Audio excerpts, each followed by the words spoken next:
Ezrat Hashem, on va commencer le cours. Mais on va dédier le cours à mon cher oncle Julien Yehoshua Ben Simcha Refoua Shlema, et aussi de la fille Liat Esther Bat Miriam, Ezrat Hashem, et tout l'homme Israël, Ezrat Hashem, tous ceux qui ont besoin, chacun dans leur côté. Amen. On va commencer, Ezrat Hashem Itbarach, une nouvelle Torah, Torah numéro 12. Avec l'aide de Dieu, on va commencer à lire les premiers mots de cette Torah. On va, Ezrat Hashem, parler du premier concept de toute cette Torah. On parle toujours de l'importance de l'étude de la Torah, mais cette fois-ci, Torah Lishma. Tout le Inyan de Rabbeinu, c'est d'arriver au Inyan de Torah Lishma. Et combien même quelqu'un qui n'arrive pas à étudier Torah Lishma, qu'est-ce qui se passe quand on n'étudie pas la Torah Lishma? Et qu'est-ce qui se passe? Qu'est-ce que le tzaddik va faire avec ces choses-là? Et on voit comment le tzaddik, il a une possibilité de prendre tout le mal et de le remettre en bien. On a expliqué que le tzaddik a émettre. Alors, on ne va pas trop se balader. On va d'abord, Ezrat Hashem, commencer à lire les premiers mots. Le premier mot, comment la Torah 12, elle commence, c'est Ma. Ma. Déjà, Ma, c'est une question. Toute cette Torah, c'est des questions. Regardez le Seif Bet. Comment il commence le Seif Bet dans la Torah? Le Seif Bet, il commence Ve'im ikshelecha. Encore une fois. Est-ce que, et si tu te... Et Gimel aussi. Et Gimel. Gimel, ve'im ikshelecha. D'accord? Venez, on continue. Hein. Ça continue. Après, Veda. Après, en plein milieu, vers la fin, il dit Veda. Da, ça veut dire maintenant, sache. D'accord? Même à la fin de la Torah, Rabbeinu aussi, il dit Ve'im ikshelecha. Vers la fin, Mamash. Là-bas, Rabbeinu, il nous enseigne toute cette Torah, c'est la Torah de la question. Pourquoi? Magnifique. Alors déjà, parce que tout ce qu'on va parler sur cette Torah-là, on parle des personnes qui étudient surtout la Torah chez Béalpé, c'est-à-dire la Gemara. Et tout le concept de la Gemara, c'est de poser des questions. Tu vas poser des questions, donc la Torah elle-même, Rabbeinu, dans cette Torah-là, puisqu'il va parler sur les personnes qui étudient la Torah. Donc il va dans leur logique, dans leur langage. Tu veux poser des questions? Mais ça, alors je vais te répondre moi. Toi tu vas poser les questions, moi je vais te répondre. Donc c'est pour cela, c'est comme ça, c'est pour ça que ça commence par le mot ma, et que les autres seifim, c'est ve'im ikshelecha si tu te poses des questions. Ça, c'est une chose. Deuxièmement, il faut savoir une chose, c'est que une des naïm, une des conditions pour étudier la Gemara, la Torah, ça, Bezrat Hashem, on va l'étudier la semaine prochaine, c'est le Likuta Halachot, qui va nous expliquer ici c'est quoi l'importance d'étudier la Torah de manière que la Torah, elle te rapporte quelque chose et que toi, tu ne dois pas prendre cette chose-là. C'est quoi l'Ishma, mes amis? C'est quoi Torah Lishma? Torah Lishma, c'est d'étudier pour Hachem. Pour Hachem. Ça veut dire que tu ne dois pas avoir aucune to'elet, atzmi. Aucun comment ça s'appelle? Intérêt? Aucun intérêt. Aucun intérêt. L'intérêt que tu as, il devient problématique. Ça devient un lolishma. Aucune to'el et atzmi. C'est ça le inyan de la Torah. Maintenant, ça, c'est ce qu'on doit attendre, Vadaï. C'est ce qu'on doit attendre. Mais maintenant, il y a tout un chemin pour essayer d'arriver à ça. Maintenant, il faut savoir une chose. Quand on étudie la Gemara, alors on a beaucoup expliqué le inyan de la Gemara le cours dernier, c'est que, en fait, Akadosh Baruch Hu, il nous a enseigné la Torah chez BLP, c'est-à-dire toute la Torah orale, tout le Masa ou Matan, c'est-à-dire tout le va et le vient dans la Torah, comment comprendre la Torah à travers les 13 midot de Rabbi Ishmael Cohen Gadol. Bishmel Kohen Gadol, il a reçu Halacha le Moshe Misinaï de génération en génération jusqu'à Moshe Rabbeinu, les 13 midot, comme ça on étudie la Torah, avec les 13 règles. C'est à travers ces 13 règles-là qu'on peut comprendre ce qui est écrit dans la Torah et dédier qu'est-ce que c'est une mitzvah, qu'est-ce que c'est une avera, qu'est-ce qui fait partie des comptes des 613, qu'est-ce qui ne fait pas partie des comptes des 613. Il y a tout un seder. L'Akdama du Rambam, dans le Sefer HaMitzvot, il explique quel mitzvot on compte, quel mitzvot on compte pas, qu'est-ce qui rentre pas. C'est tout un inyan. Mais quelque part, la Torah, chez Baal Pé, c'est un livre, c'est tout le Talmud, qui fait 32 livres. Ces 32 livres-là, c'est toute la façon de comment on raisonne vis-à-vis de la Torah Akdosha. En fait, on t'apprend à comment poser les questions, comment raisonner, comment visionner, quoi comprendre de cette manière, quoi comprendre d'une manière à l'envers. Vraiment tout le chemin.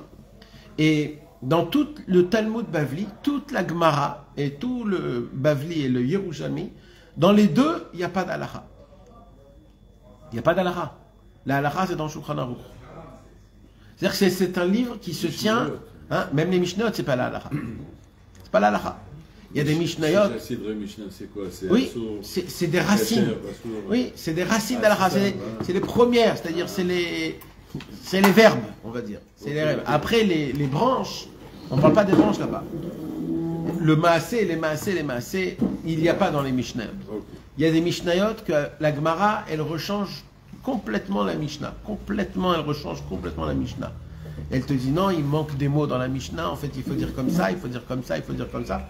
Donc si tu lis que la Mishnah, tu vas jamais rien comprendre. Jamais rien comprendre. Alors la Gemara, c'est elle qui vient et qui décortique, qui pose des questions, de ne pas penser de cette manière, etc., etc.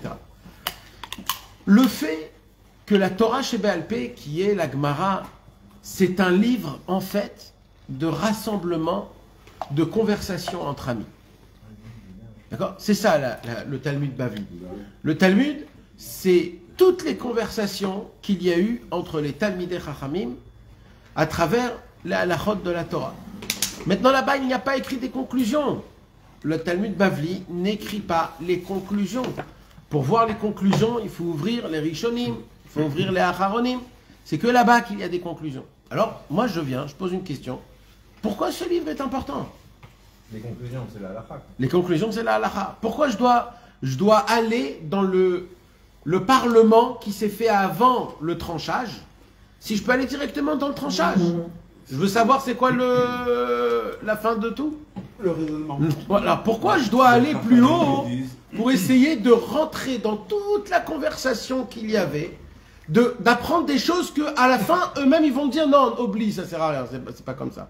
C'est-à-dire de me faire rentrer tout un système de pensée, de questions, Et vous savez quoi? La majorité du temps qu'un juif il étudie, c'est ce livre-là. C'est la Gemara. Alors, on est obligé de comprendre pourquoi. C'est quoi ce inyan-là? C'est quoi Pourquoi c'est aussi important de cela? C'est pour aiguiser il y a une première chose que tu peux dire, c'est Behemet pour enseigner, apprendre, aiguiser le cerveau, comment il doit penser, comment il doit poser des questions, qu'est-ce qu'il doit jeter, qu'est-ce qui est une bonne svara. On avait dit qu'une svara, c'est une pensée, une logique, une pensée, une svara. D'accord? Alors, un raisonnement. D'accord? Alors, il faut savoir, c'est quoi un bon raisonnement, qu'est-ce que c'est un mauvais raisonnement.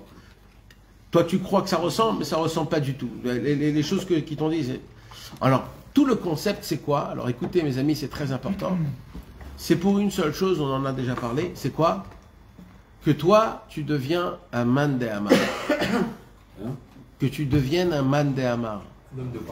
C'est-à-dire que toi, tu commences à faire partie aussi de la pensée qu'il y a dans la Gemara. C'est-à-dire que le fait que tu étudies la Gemara, en fait, on te donne des clés et on te dit, même toi, tu peux raisonner. Et si tu arriveras à donner un raisonnement qui tient le compte, la route, on le prend. On le prend. Qui que tu sois, même 2000 ans après. Si ta svara, elle tient, d'après les Rishonim, d'après les compréhensions de la Gemara, l'homme chané quoi? T'as dit une svara, elle tient, on la prend. Et c'est pas juste qu'on la prend, c'est que ça va changer. C'est comme ça qu'on crée des nouvelles halachot. On fait des nouveaux psak, nouveaux tranchements. En fait, la Gemara, c'est quoi? C'est qu'on te dit, la Torah est ouverte. Nous, on a des règles. Les règles, on va les faire parce que c'est la halacha. Mais le raisonnement, il est ouvert. Et tant que le raisonnement, il est ouvert, chacun peut venir, chacun peut étudier, chacun peut faire. Surtout, c'est quoi le Inyan? Nous, on dit ça, c'est un raisonnement. C'est open source. Ah, c'est open source, mais en fait, on ne cherche pas des gens qui inventent des raisonnements. Nous, on cherche quelqu'un, ça veut dire qu'il arrive à donner un raisonnement que grâce à ce raisonnement-là, ça va me ouvrir plein de nouvelles choses. Ça s'appelle, dans des vrais mots, des chidushim. Un chidouche, un vrai chidouche. Alors, ça peut être juste un chidouche comme ça, voilà, ça. Et il y a un chidouche dans la halacha. C'est quoi un chidouche dans la halacha? C'est un nouveau raisonnement. C'est-à-dire, toute la raison pour laquelle, par exemple, le chashmal, d'accord, le chashmal, l'électricité, ça a été un problème dans le monde de la halacha. Est-ce que c'est du feu? Est-ce que c'est pas du feu? Est-ce que ça s'appelle un gramma? Est-ce que ça s'appelle je sais pas comment on dit gramma, mais ça veut dire quelque chose, c'est pas première force, c'est deuxième force. Voilà, cause à effet, etc., etc. Et le monde, je parle de Talmidei Chachamim, se battait depuis qu'il y a eu l'électricité. Est-ce que c'est permis? C'est pas permis? C'est permis? C'est pas permis de l'allumer Shabbat? Oui, non, du feu. Il y en a qui faisaient Avdallah, Dafka pour leur faire montrer que c'était du feu. Jusqu'à que le Chazon Ish est venu. Il a mis une bombe, elle a éclaté, il est parti. Le Chazon Ish, il a dit, tout le issour du Chashmal, c'est pas le feu. C'est que tu créais en fait un circuit. Donc c'est bonnet, c'est construire, c'est même pas le feu. Et là, en disant ça, en écrivant ça, des montagnes, ils se sont éteintes, ils se sont écroulés. Ça veut dire, c'est une svara chadasha, c'est un nouveau monde, il a ouvert un nouveau monde. Waouh! Ça s'appelle un chidouche, ça s'appelle une svara. Maintenant, ça c'est quelque chose de tout nouveau qu'il a créé. Maintenant, c'est une svara. Quand il l'a démonté, il a écrit, parce que ça c'est pas juste, il a dit. Il est obligé de l'écrire, de donner des preuves, d'expliquer, etc. dans son livre. Et là, quand tu lis ça, tu dis, il a fermé toutes les portes. Tu ne peux plus rien dire. Ça veut dire, mamage, ça tient de tous les côtés. C'est tout. Maintenant, c'est bonnet. C'est même plus avara, c'est plus le hesh, c'est plus du feu. Alors, ça, par exemple, c'est un chidouche. C'est un chidouche qui vient... Et ça s'appelle, mamash, on donne place au tzadikim pour le futur. Si maintenant il y a des nouvelles choses, comme à l'époque il n'y avait pas le chashmal, alors comment on pourrait savoir? C'est pour ça que c'est ouvert. C'est ouvert parce que le raisonnement qui est écrit dans la Gemara, c'est le raisonnement général, où dedans il y a toutes les sagesses les plus grandes au monde. Il y a toutes les conversations de tous les sujets qu'il y a au monde en entier pour le futur, que quoi qu'il se passe, quoi qu'il arrive, avec les plus grandes technologies qui vont naître plus tard, la base des raisonnements parfaits, ils sont dans la Gemara. Maintenant, chacun, il a le devoir d'étudier. Ça veut dire quoi d'étudier? C'est pas d'étudier pour devenir un tel. Non. D'étudier, c'est pour en fait rentrer dans la Gemara. C'est-à-dire pour que tu fasses partie maintenant des penseurs, des personnes qui ont des raisonnements, qui peuvent donner des raisonnements nouveaux, qui peuvent apporter des nouvelles choses, des nouveautés dans la halacha, parce que le ikar de tout, c'est la halacha. Ça, c'est la raison pour laquelle c'est une importance, et le peuple juif, pendant toutes les générations, de tous les temps, l'essentiel du judaïsme était d'étudier beaucoup de Gemara pour arriver à connaître le raisonnement. Et après, les gens, ils étudiaient la halacha. Et comme ça, les gens, après, ça s'appelait des petits Talmidei Chachamim. C'était des petits, tout le monde, ils étaient à peu près tous des petits Talmidei Chachamim. Ils étudiaient le chasse, ils étudiaient la halacha. Et après, pas tout le monde pouvait continuer à étudier. Alors chacun, il allait au travail. Au moins dans sa vie, il s'est promené dans le cerveau, dans tous les raisonnements qu'il y a de la Torah Kdosha. On va dire, il s'est promené dans toutes les ruelles de la Gemara, Bavli, Yerushalmi. C'était comme ça à l'époque. À l'âge de 20, 21, 25 ans, ils allaient au travail. Après, ils n'avaient plus le temps d'étudier. Mais au moins, dans leur jeunesse, ils ont fait leur inyan comme ça. Et comme ça, des générations. Maintenant, ce qui se passe, c'est quoi? Comme tu deviens quelqu'un qu'on écoute, que tu donnes des bonnes svarot, alors, automatiquement, tu deviens Béhémet quelqu'un. T'es plus maintenant un nul. T'es plus ce que t'étais à l'époque. Au moment où un homme il commence un petit peu à jongler avec les pages de la Gemara, tu deviens quelqu'un. Même ta façon de parler, elle est plus pareille. Même la façon de dire les choses, ils sont plus pareils. Tu as de la connaissance. C'est la Gemara, c'est de la richesse que tu vois directement. C'est pas dans 15 ans, tu vois. C'est tout de suite. Chaque page de Gemara, tout de suite, elle te change. Tout de suite, elle te donne une lumière, elle te change. C'est comme ça que ça se passe. Donc, quand un homme, il commence à devenir, comme il dit ici Rabbeinu, un lamdan. C'est quoi un lamdan? C'est que maintenant, il a beaucoup de connaissances. Et quand il ouvre la Gemara, il se sent chez lui. Ça veut dire c'est son élément. Il est dedans, il connaît, il sait, il parle, il a étudié, il a fait, etc. Il dit Rabbeinu, comme le fait d'étudier la Gemara, en fait, c'est de te créer une bouche pour que tu puisses parler, pour que tu puisses expliquer, pour que tu puisses trancher. Il dit Rabbeinu, cette bouche-là, elle devient grande. Il dit Rabbeinu.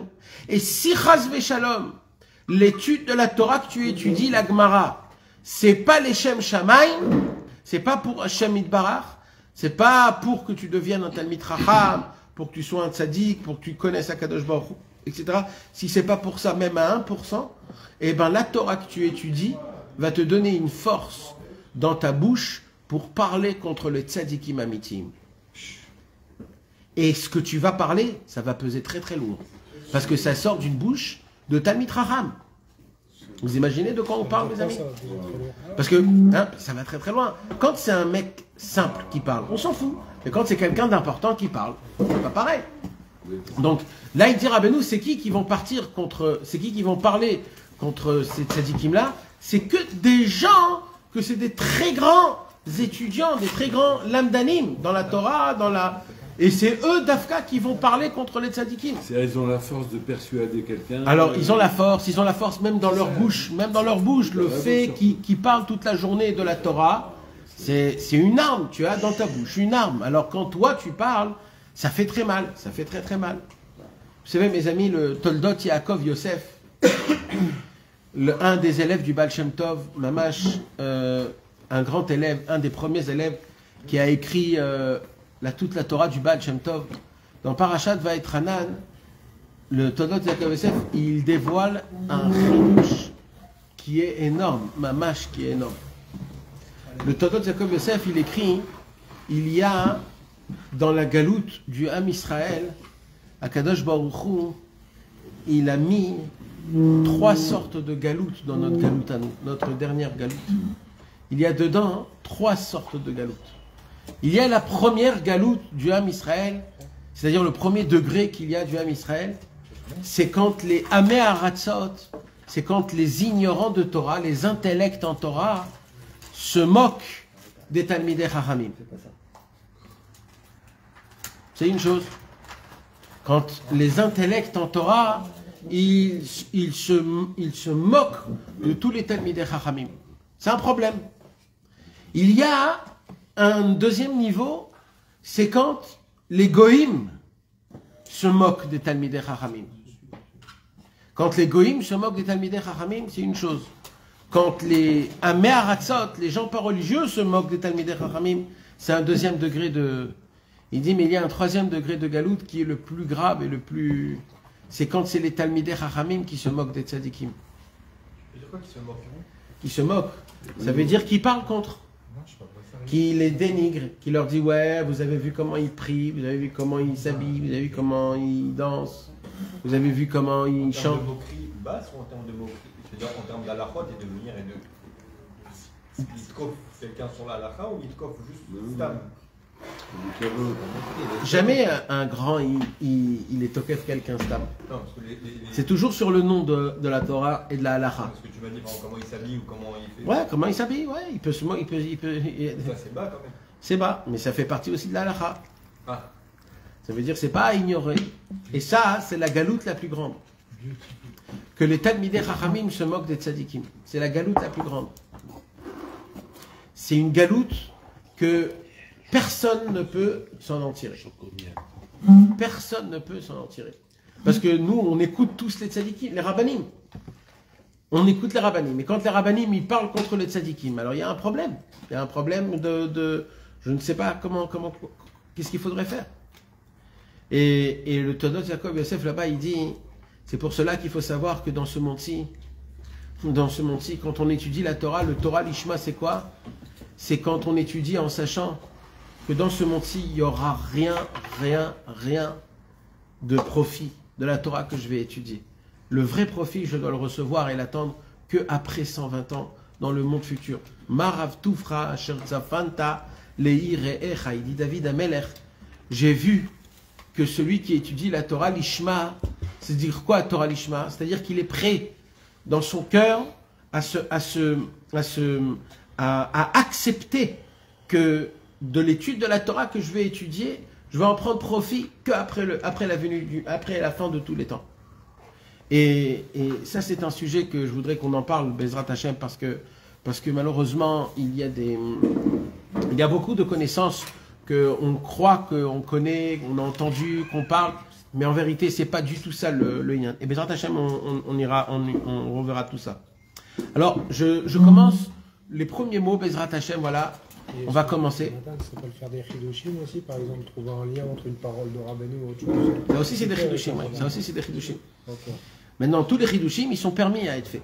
Mais il faut que ce soit les Shem Shamaim. Il faut que ce soit pour Hachem, vraiment pour Hachem. Toi, tu dois prendre aucun profit. Aucun. Même quand on dit, pshh, ça te fait quelque chose dans ton cœur, c'est un profit. Il faut que tu sois avec Hachem le plus émet. Hachem, c'est toi qui l'as passé juste, c'est moi qui l'ai dit, j'ai rien, ça ne m'appartient pas. Et c'est que pour toi, Kadosh Baruch Hu, et voilà. Au moins qu'il en parle, ce sentiment-là, par exemple, de devoir recevoir un honneur, quand la personne, elle parle, cette gonflerie au niveau du cœur, au moins qu'elle en parle dans la bonne Nahon. C'est-à-dire qu'il faut être éveillé à ces sentiments-là. C'est une gave. C'est-à-dire même si il faut être éveillé aux sensations, parce que limite c'est tellement normal pour toi que donnez-moi encore. Le Inyan, c'est non, oh là là, il faut faire attention. C'est quoi là c'est quoi cette chose-là? Oh là là, il faut faire attention à ça. Et ça, chez les Chassidés de Breslev, c'était vraiment, on voyait ça. Maintenant, c'est marrant parce que dans le monde, il y a des gens qui jouent le jeu. Je veux pas de kavod, je veux pas de kavod. Alors ok, mais quand tu vois ce qu'il y avait chez les Chassidés de Breslev, comment eux, entre eux, tout de suite, tu captais que tout le reste c'était des jeux. Ça veut dire, vraiment, le kavod, c'était une insulte. C'est quelque chose qui sent mauvais. C'est une avéra. C'est quelque chose qui te poursuit. C'est quelque chose qui va... C'est des poux. C'est des choses qui sont... C'est comme si on te jette des excréments. Ça sent mauvais. Là où tu vas, ça sent mauvais. T'as pris du kavod de la Torah, Kdosha. La Torah, c'est le jouet d'Akadosh Baruch Hu. Qui tu es, toi, pour le parler, Bichlal, pour l'enseigner, pour le parler, pour l'étudier. Combien il faut de honte, de hanava, Quel cadeau qu'Akadosh Baruch Hu nous a donné de pouvoir regarder, parler un petit peu de la Torah Kdosha. Quel cadeau que c'est. Cette hanava-là, elle est beaucoup manquante dans le monde. Elle est beaucoup manquante. On ne parle pas assez de combien on a du mérite de s'asseoir devant un livre qui est ouvert et de pouvoir lire et un petit peu comprendre. On n'en parle pas assez. Et on croit que c'est trop facile, on croit que c'est trop donné. Et ce problème-là, c'est que ça nous crée de la gava. Limite, les gens se créent un statut à travers la Torah, en parlant la Torah, se créent un statut sur le dos de la Torah, en l'enseignant.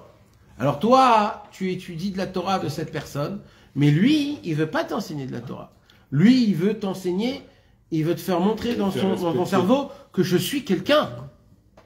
Je suis quelqu'un. Et comment il va entretenir ce je suis quelqu'un à travers la Torah qu'il va donner toutes les semaines?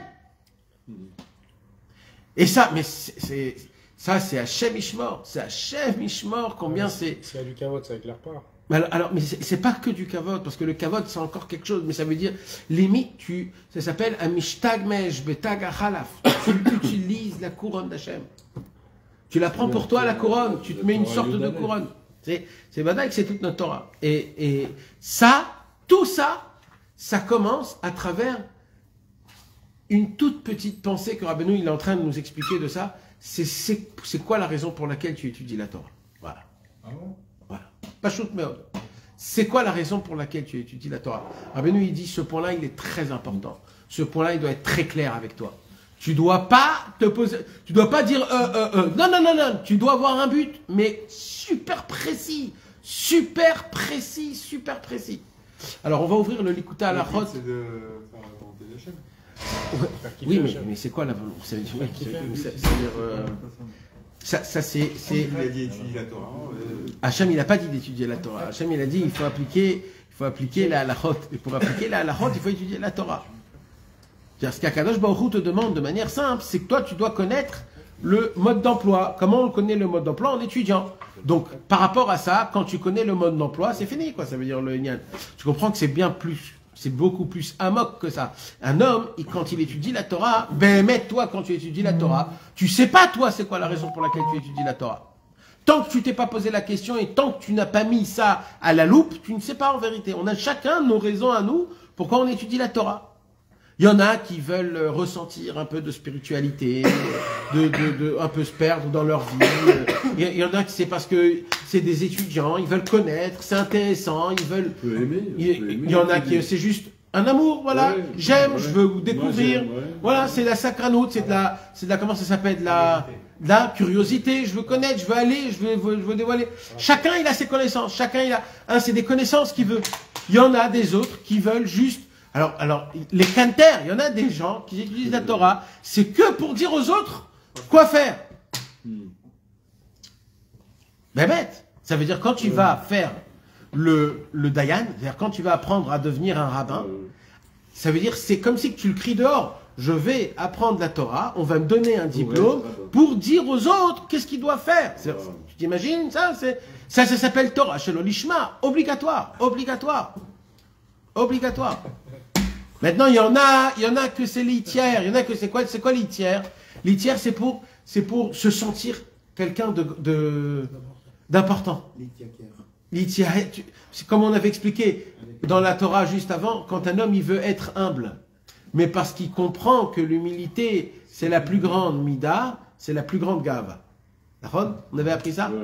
Alors quand un homme il étudie la Torah litière, c'est quoi litière? C'est juste pour avoir une sensation, pour se sentir dans la Gdusha, etc., etc. Mais ça aussi, ça s'appelle Torah, chez l'Olishma. T'es en train d'étudier la Torah. Ok, c'est spirituel, t'as raison. C'est spirituel, mais c'est super personnel. La Torah, c'est quelque chose qui est très, très sacré. C'est très sacré. C'est à travers la Torah qu'Akadosh Baruch Hu nous parle. C'est le langage d'Hachem. Le langage d'Akadosh Baruch Hu, il faut faire très attention comment on le reçoit, comment on ne le reçoit pas. Alors, toute cette Torah, elle va commencer, Rabbeinu, il va la commencer en répondant à une question. En fait, la grande question que Rabbeinu ne pose pas dans cette Torah-là, c'est en fait, il répond directement, c'est comment ça se fait qu'il y avait des tzadikim, Talmidei Chachamim, qui étudiaient la Torah, les Rishonim, les Mefarshim, ils étudiaient toute la Torah, et que ces tzadikim-là, ils se sont retrouvés plus tard à parler contre les Chassidim, contre des autres. Comment c'est possible? Comment c'est possible qu'un homme érudit en Torah, qui étudie la Torah, on a dit c'est quoi mes amis d'étudier la Torah? On a dit c'est quoi? C'est que quand tu étudies la Gemara, tu fais quoi? En fait, tu créais un cheminement de raisonnement dans ton cerveau. En fait, quand tu étudies la Gemara, en fait, c'est une éducation de comment il faut réfléchir. Donc, apparemment, un homme qui étudie beaucoup la Gemara, il a, dans le cerveau, le statut le plus parfait possible du raisonnement qu'un juif doit avoir. Il comprend tout. C'est quoi un she'elat rav? C'est-à-dire quoi quand on a une question, on veut poser un rav? On ne parle pas d'une d'Alaha, on parle dans la vie. Un homme, il veut déménager. Il va appeler un rav. Pourquoi il doit appeler un rav? C'est écrit dans la halakha. Pourquoi on va appeler un rav? Parce qu'on sait qu'il a beaucoup de Torah. Que comme il a, mais ça veut dire quoi qu'il a beaucoup de Torah? C'est ça, Rav. Mais ça veut dire quoi? Et alors qu'il a beaucoup de Torah? C'est que son cerveau, il réfléchit comme la Torah. Donc quand je vais lui poser à lui la question, c'est comme si c'est la Torah qui me répond. Parce qu'avec toutes ces connaissances qu'il a vues, qu'il a étudiées, les raisonnements, le pour, le contre, etc., il va te dire, ok, attends, c'était quoi? Pourquoi? C'est quoi? Alors fais ça, comme ça, comme ça. C'est ça, chez la trave. Alors, si un homme qui étudie beaucoup la Torah, surtout la Gemara, et qu'il a le raisonnement parfait, la question est, comment il arrive à se retrouver dans une situation où il va parler contre le tzaddik à Emet, puisque son raisonnement est parfait. Bon, on l'a dit ça. On l'a entendu la semaine dernière. C'est quoi? Emouna. Non, Hein? pas du tout. Mais si, t'avais dit que eux, en fait, ils étaient vraiment fait verser dans la logique de la Torah. Et la logique de la Torah, elle est pas liée à la Emouna. C'est ce que t'avais dit. Ouais, mais ça, c'est des grands mots, Chai. Ça veut dire quoi, tout ça? Ça veut dire que la Emouna, il n'y a pas de logique. Il y a Non, pas de- ça veut, il y a non, pas de- ça veut pas dire, c'est pas ça que j'ai dit. D'accord. Les Talmidei Chachamim, Bevadaï qu'ils ont de la Emouna. Le raisonnement lui-même, Bevadaï qu'il est que logique. Voilà. D'accord. Mais ça, c'est deux choses différentes. Mais ça ne veut pas dire que le Talmid Chacham lui-même, il n'a pas d'Emouna. C'est pas ça que ça veut dire. Le Talmid Chacham Vadaï qu'il a de la Emouna.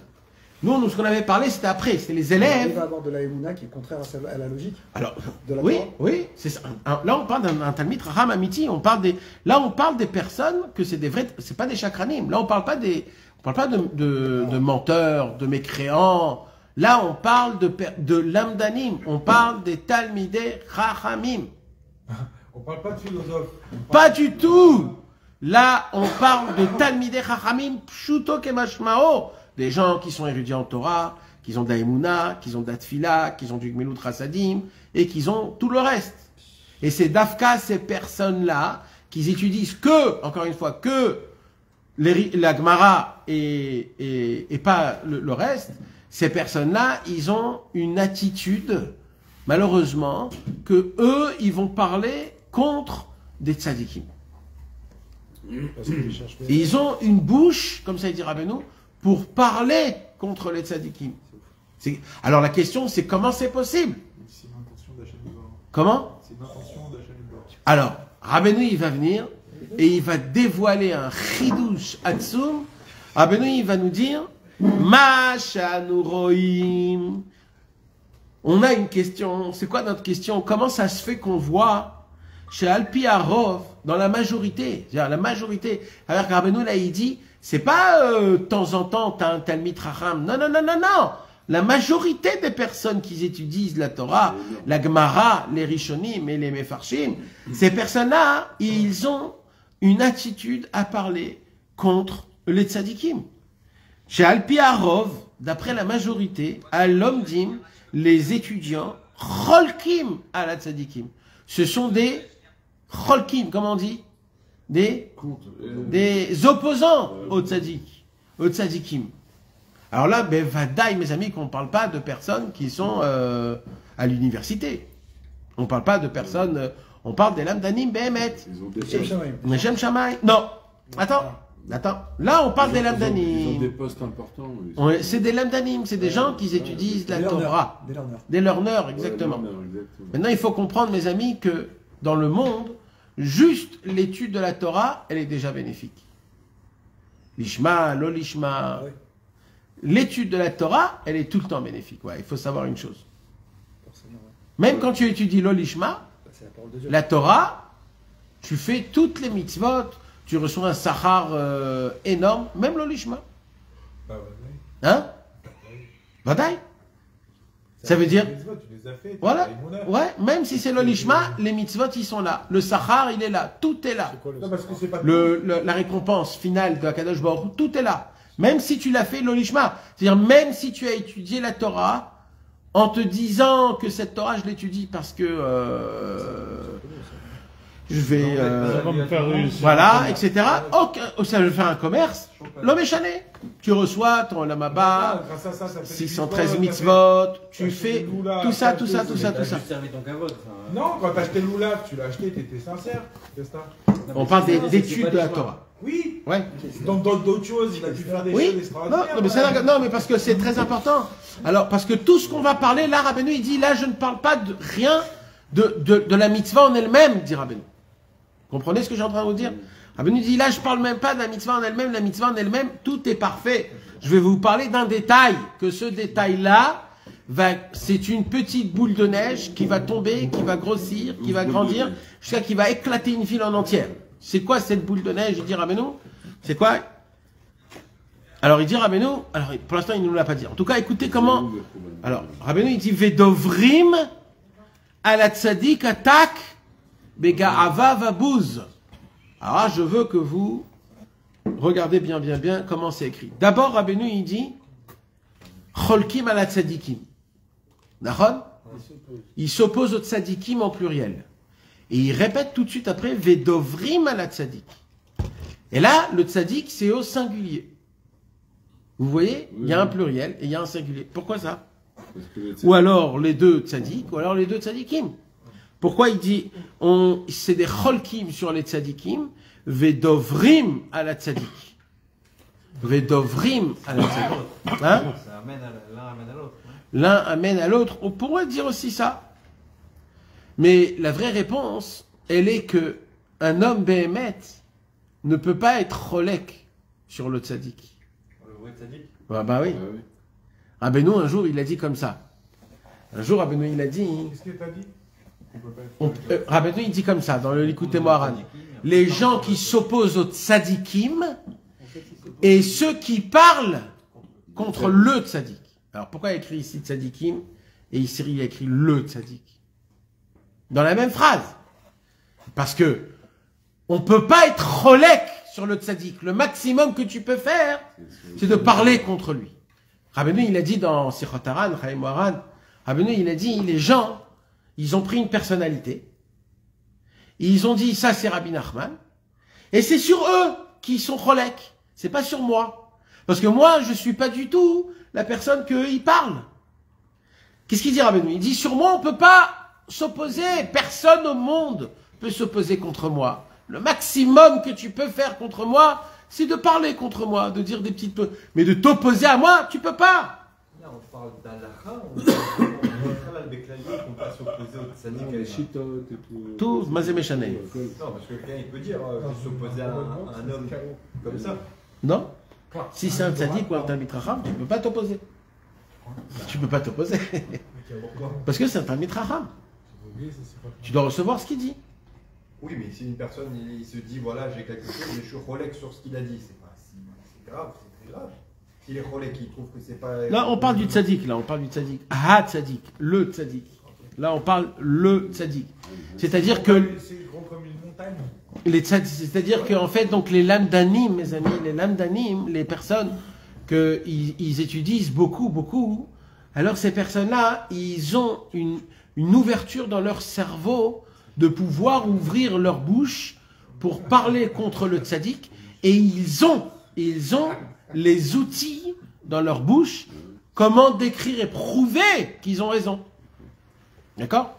Si tu ouvres actuellement des livres de halacha, on peut te prouver dans la halacha, noir sur blanc, que c'est interdit de voyager à Ouman à Rosh Hashanah. Dans pas un seul livre, dans plein de livres. Il faut juste connaître un peu. Il faut savoir un peu jongler, un peu mentir. Parce que toujours c'est comme ça. Un peu du lolishma, tu arrondis les angles, tu fais sortir un psaque, c'est interdit de voyager à Ouman Rosh Hashanah. Alpi halacha. Il y en a eu, oui. Il y en a. Maintenant, le émet les amito, c'est pas ça. Mais il y aura des gens qui seront exposés, tout un exposé, pour te décrire que les conseils du tzaddik qui t'a donné, ils sont contre le bon chemin. D'accord? À l'époque, les rochers yeshivot dans la yeshiva, ils ont écrit tout un livre en entier, comment de dire Areni Mekacher et Tatzmi, les Rabbeinu, ça s'appelle de la Kfira Be'Elokei Israël. C'est-à-dire que, comment on peut dire ça? Comment ça existe? Comment on dit ça? C'est de la Kfira Be'Elokei Israël, c'est de l'athéisme. La Kfira, frérot, c'est de la épicorsoute, c'est le niveau le plus... Ah bah là, ils sont cholek à la tzaddik. Non, mais attends, mais ils sont pas cholek. Tu sais comment ils l'ont fait? C'est un livre en entier qui a été écrit il y a 50 ans de ça. Ils sont pas cholek chez... Et ils ont ramené des livres, des rishonim, des acharonim, ils ont prouvé en béton armé des montagnes, ils ont créé. Que celui qui ose dire Areni Mekacher. Et le pire de tout cela, c'est que le plus grand kollel de Bnei Brak, c'est un kollel Breslev. Le plus grand. Que tous les litaïm, ils étudient là-bas. Tous les litaïm. Alors maintenant, il y a eu un problème. C'est que là-bas, on ne prie plus avec les racines des Breslev, parce que les Breslev, ils disent Areni Mekacher. Et Areni Mekacher, ça fait partie de Chitouf. comme on dit Chas Shalom, C'est c'est comme si que tu Associé à Hachem. tu associes à Hachem une personnalité. Ça fait partie des choses qui sont gamme de la kfira de l'Aïmouna. Maintenant, quand tu lis ce livre, de A jusqu'à Z, tu dis waouh. Waouh. Peut-être on s'est trompé. Peut-être c'est nous qu'on n'a pas compris ce qu'il y a écrit. Mais mec, moi je l'ai lu le livre. Oh là là. Bien sûr. Fais-nous un petit résumé. Non, non. Ça salit, c'est trop fort. Alors, ça salit pas, parce que c'est la Torah, il faut connaître. Il faut savoir jusqu'au plus profond, c'est quoi le Emet, c'est quoi le Sheker. Alors, il y a eu, en fur et à mesure du temps, des Talmidei Chachamim, chez les Chassidei Breslev, qui ont pris ça au pied à la lettre, et ils ont décortiqué un. קודם כל, סליחה, בבקשה ממך, אני מתנצל, מחילה. חבר'ה, אני יושב במקלט, בקרן היסוד בויצמן, עם ילדה בת 6.5 שאלה מה לאכול ובוכה לי. עכשיו, אני ישב יצאתי מהמקלט לקנות אוכל. יכולים לעזור לי נשמות? אני הלום קצוע, מטופל כדורי. תודה, נשמה טובה. תודה, צדיק. השם יברך אתכם, אמן, אמן. תודה רבה. איזה צדיקים, השם ישמח אתכם, אמן, אמן, אמן. הכוח של מדינת ישראל זה פה. תודה, כבוד הרב. תודה, נשמה טובה. תודה, כבודו. תודה. תודה רבה. תודה לכולם, ואני מעריך את זה מאוד מאוד. תודה רבה, חבר'ה. תודה, צדיקים. Alors, תודה רבה. alors maintenant, on découvre qu'en vérité, il y a un chemin de raisonnement qui est émet, et il y a un chemin de raisonnement qui n'est pas émet, qu'on ne peut pas savoir c'est quoi le vrai chemin. Pour cela, il faut le chemin. Alors comment on sait c'est quoi le vrai raisonnement? Comment on sait c'est quoi le vrai raisonnement de la Torah? C'est que dans la Gemara ou ça peut arriver avec Alors, non, ça peut arriver surtout avec la Gemara. Car un homme qui n'a pas étudié la Gemara, hein, c'est très dur pour lui après de découvrir le cheminement. Il peut, mais c'est un peu plus compliqué. Ça veut dire... mais ce que ça veut nous apprendre, c'est que en vérité, Rabbeinu, il va nous enseigner ici, c'est que quand un homme... Alors on peut juste ouvrir l'Ikuta Halachot, dans Ilchot Talmud Torah, dans Or HaChaim. Talmud Torah, je crois que c'est le Bet, je crois, je suis pas sûr. Non, ça c'est ils sont trop... Ouais. Non, il y aurait des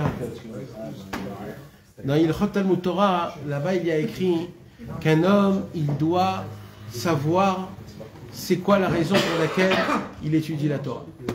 Ça doit être très clair et ça doit être très barour. Ça doit être le plus clair possible.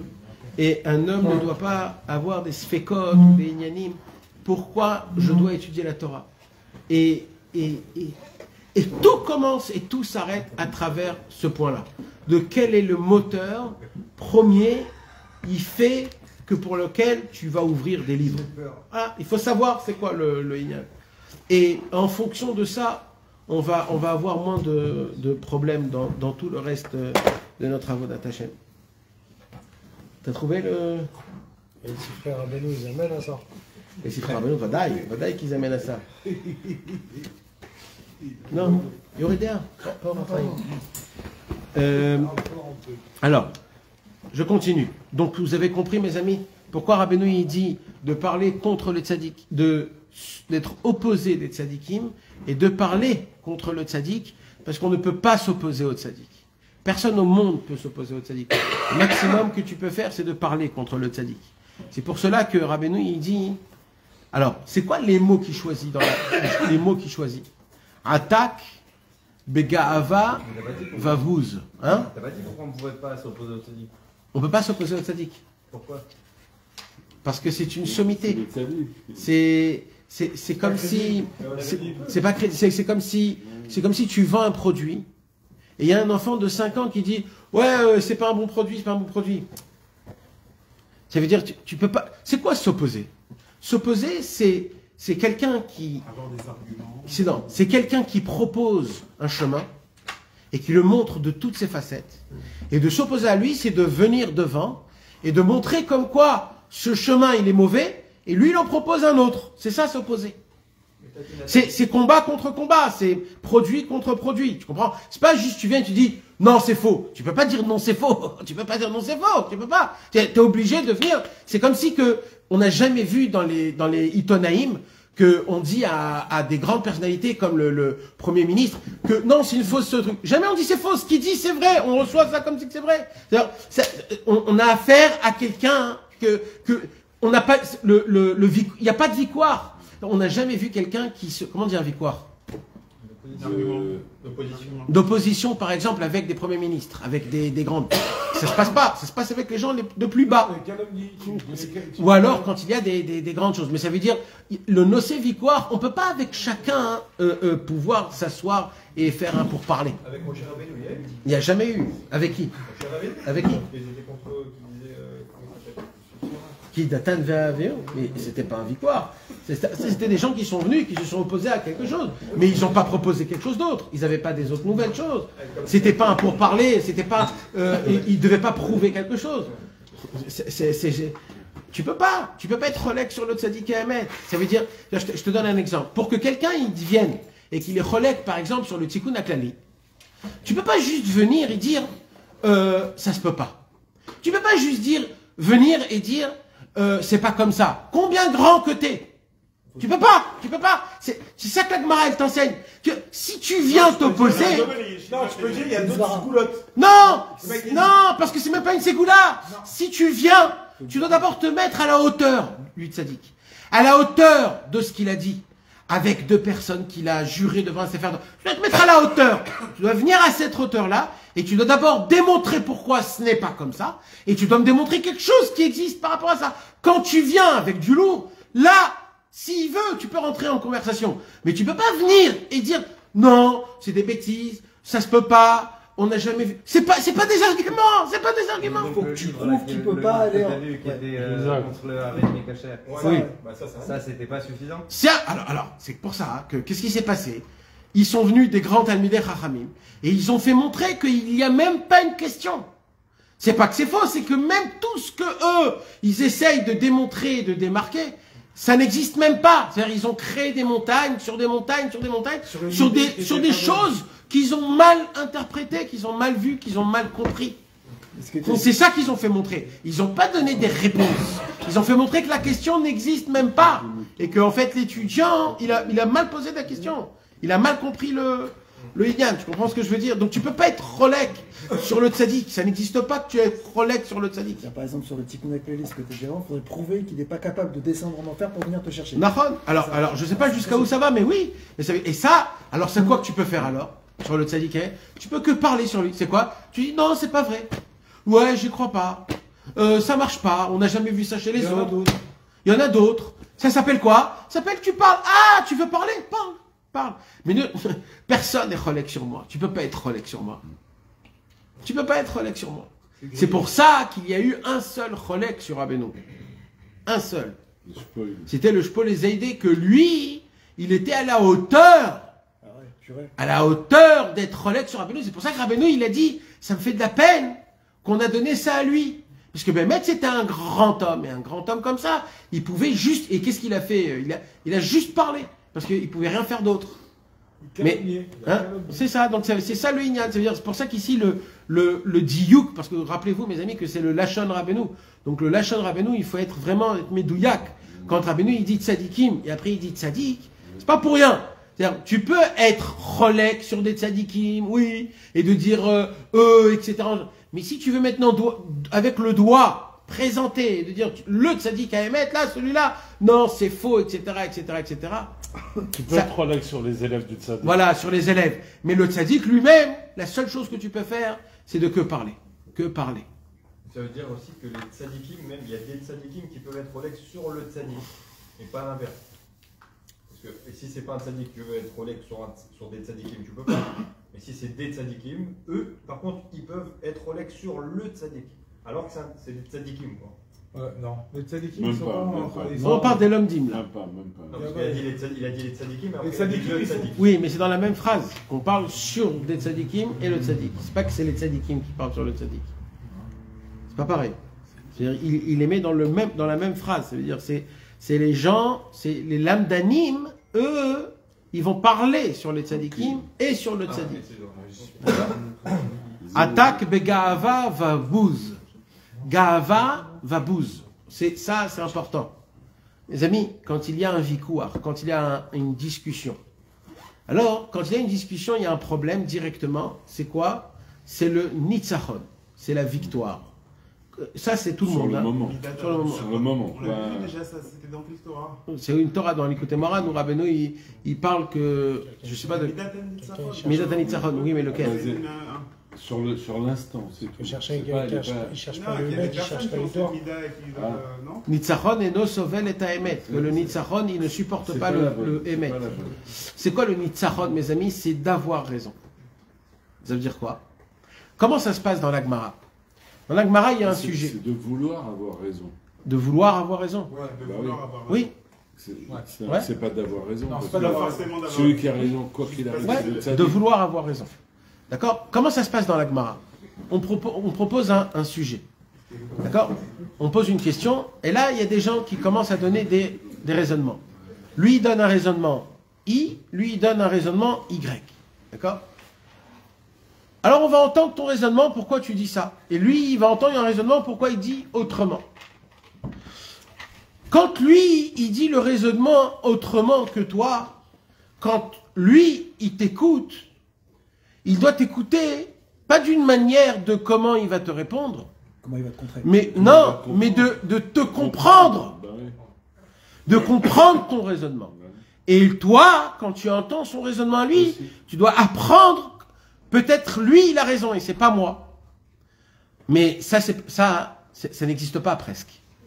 Parce que quand tu dois maintenir un combat, parce qu'on veut que tu maintiens ton combat, ça veut dire, si toi tu tiens ce propos-là, il faut que tu te battes jusqu'à la fin de ton... Alors il y a un problème, c'est le nitzachon, c'est je veux avoir raison. Qu'est-ce qu'on fait alors dans la Gemara? Dans la Gemara, on te laisse, chacun il se laisse à se baser.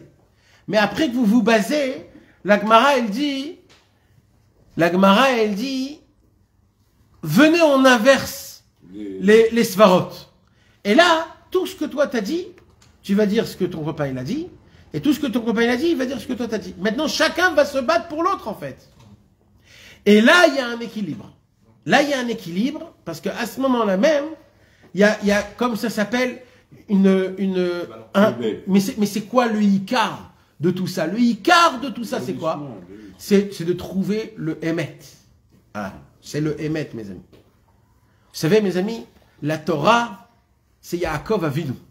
Yaakov Avinu, c'est le Tiferet. Et Yaakov Avinu, c'est le Emet. Tout le Inyan de Yaakov, c'est le Emet. Pourquoi Yaakov Avinu, c'est lui le symbole de la Torah? Parce que le symbole de toute la Torah en entière, elle tient sur une seule chose. C'est quoi le Emet, la Mito de la Torah? C'est quoi le point Emet, Behemet de la Torah? Mes amis, ne croyez pas que c'est aussi facile. C'est le plus dur au monde de découvrir quelle est la vérité, quelle est l'authenticité de l'étude de la Torah. On peut s'asseoir et étudier la Torah, lire, et on se trompe totalement. On peut complètement se tromper pendant des années. C'est très dur de découvrir le chemin de la vérité. Il faut se battre, il faut prier, il faut demander à Hachem, il faut se purifier, il faut pleurer, il faut se casser la tête pour être zoré du Nekuda, du point de vérité, le vrai point de vérité de la Torah, de découvrir que le Emet de la Torah. C'est pour cela que la Torah, elle a été donnée à Yaakov, et c'est Yaakov la Torah. C'est Yaakov Avinu qui est le symbole de toute la Torah en entière, qui maintient en lui, pourquoi? Parce que c'est le symbole du Emet. La Torah, elle est Emet. Tout le monde peut dire des choses, mais il n'y a pas beaucoup de gens qui disent la vérité. Et comment on obtient la vérité? À travers le niveau de l'Ishma qu'on a. Alors venez, on voit comment Rabbeinu... Alors je voulais juste vous lire, juste avant, le Likuta Halachot, dans Ilchot Talmud Torah, mes amis. Mamash, c'est un chidouche qu'il faut le lire. En plus, ça nous touche notre Torah à nous. Rabbeinu, Rabbi Nathan, il pose une question. Il dit, qu'est-ce que c'est comment pourrait-on décrire ce que c'est le Inyan de l'Ishma? Et il dévoile un chidouche Atsum Rabbi Nathan en disant Écoutez bien.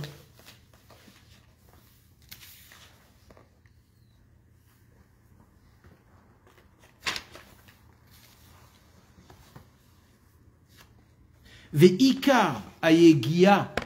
Ouais. Dans Ilchot Talmud Torah, la Chagimel, dans le deuxième Seif Bet, le deuxième paragraphe. Ve'ikar ayegia ve'a'amal bisha'at alimud urak betorah shebe'alpe. Vous savez que il est écrit que l'étude de la Torah, un homme, il a le devoir be'amal ve'yegia, c'est-à-dire de mettre ses forces et de suer avec mamash, d'étudier la Torah de manière qu'il doit se mettre. C'est un joug, c'est un poids qu'un homme il doit se. Et il dit Rabbeinu que le Ikar du Hamal et de Hamal à Torah, c'est surtout dans la Torah Sheba'al Peh, dans la Gemara, dans les Mishnayot. Parce que là-bas, on doit se casser la tête, on doit poser des questions. Hein? C'est la Torah Sheba'al Peh. Le Ikar Torah Sheba'al Peh, c'est la Gemara. Okay. C'est le Ikar Torah Sheba'al Peh. Là-bas, comme la halacha n'est pas écrite, donc c'est beaucoup de penser, beaucoup de réfléchir, beaucoup de dîner mamonot, etc. C'est très compliqué. Donc, quand on parle de Hamal à Torah, c'est surtout dans la Gemara. C'est ça qu'on nous enseigne. Ki belimut chumash en tzrichim litiagea kolkar. Quand tu étudies le chumash, il n'y a pas beaucoup à apprendre. Ça veut dire c'est simple. Il y a le chumash, il y a le rashi, voilà, c'est écrit, c'est simple. Il n'y a pas trop de complications. Veikara et yegia ve'amal urak betorah sheba'al peh. Mais on voit que l'essentiel fatigue qu'un homme quand il se fatigue dans l'étude de la Torah, c'est surtout dans la Gemara. Vezeu mechamat she betorah sheba'al peh shechidesh atana oezet tzadik bereach yeshba bechinat smola. Il dit Rabbeinu, car quand on étudie la Gemara, obligatoirement il y a un tout petit peu de l'olishma. Parce que c'est très moi. Je vais penser, je vais réfléchir, je vais décortiquer. C'est une svara, je vais l'aiguiser. C'est beaucoup, c'est beaucoup, c'est moi qui réfléchis. Donc, le côté de l'olishma, il te pousse très très fort. Tu peux tomber très très vite. Et là, il dévoile un chidouche, il dit Rabbi Nathan, c'est pour cela que le vrai amal à Torah, c'est quoi? C'est pas de comprendre la Torah, pas de décortiquer la Torah, c'est de rester l'imoud l'Eshem Shamaim. Et toutes les forces qu'un homme il doit mettre dans les forces de l'étude de la Torah, c'est de se battre pour que ça reste l'Eshem Shamaim, pour que ça soit un l'imoud Torah que pour Akadosh Baruch Hu et pas pour rien d'autre, C'est ça le Ikar Amal à Torah. Ça c'est un chidouche, mes amis, ne croyez pas. Nous, moi j'ai grandi dans des écoles et dans des yeshivot où on nous enseignait que le Ikar Amal à Torah et le Torah Lishma Behemet, c'est de se casser la tête et c'est de comprendre et c'est de approfondir et l'essentiel c'est dans la logique et c'est dans la compréhension et c'est mamash. Et pour nous c'était que ça Lishma et rien d'autre. Là Rabbeinu il nous enseigne qu'il y a un très grand travail avant de rentrer dans toute cette chose-là. C'est d'abord un travail de l'ishma, que ton étude, il doit être pas pour toi, pas pour un profit de toi, rien du tout. Tu dois avoir un profit de la Torah, rien. Tu dois tout donner à Kadosh Baruch Hu, tu dois tout faire parce qu'il te demande, tu dois tout le faire rien que pour le faire plaisir. Là, on va voir Mamash. Mais là aussi, sans la tefila, sans la prière, sans la tefila, après qu'un homme, il est par exemple étudié la Gemara, même si l'Eshem Shamaim, il a cette volonté-là, et que pendant son étude, il arrive à des compréhensions, il arrive à aiguiser son sechel, il arrive à avoir des réponses, des compréhensions. Alors, sans la tefila, même s'il a cette volonté que ce soit l'ishma, ça peut jamais être l'ishma.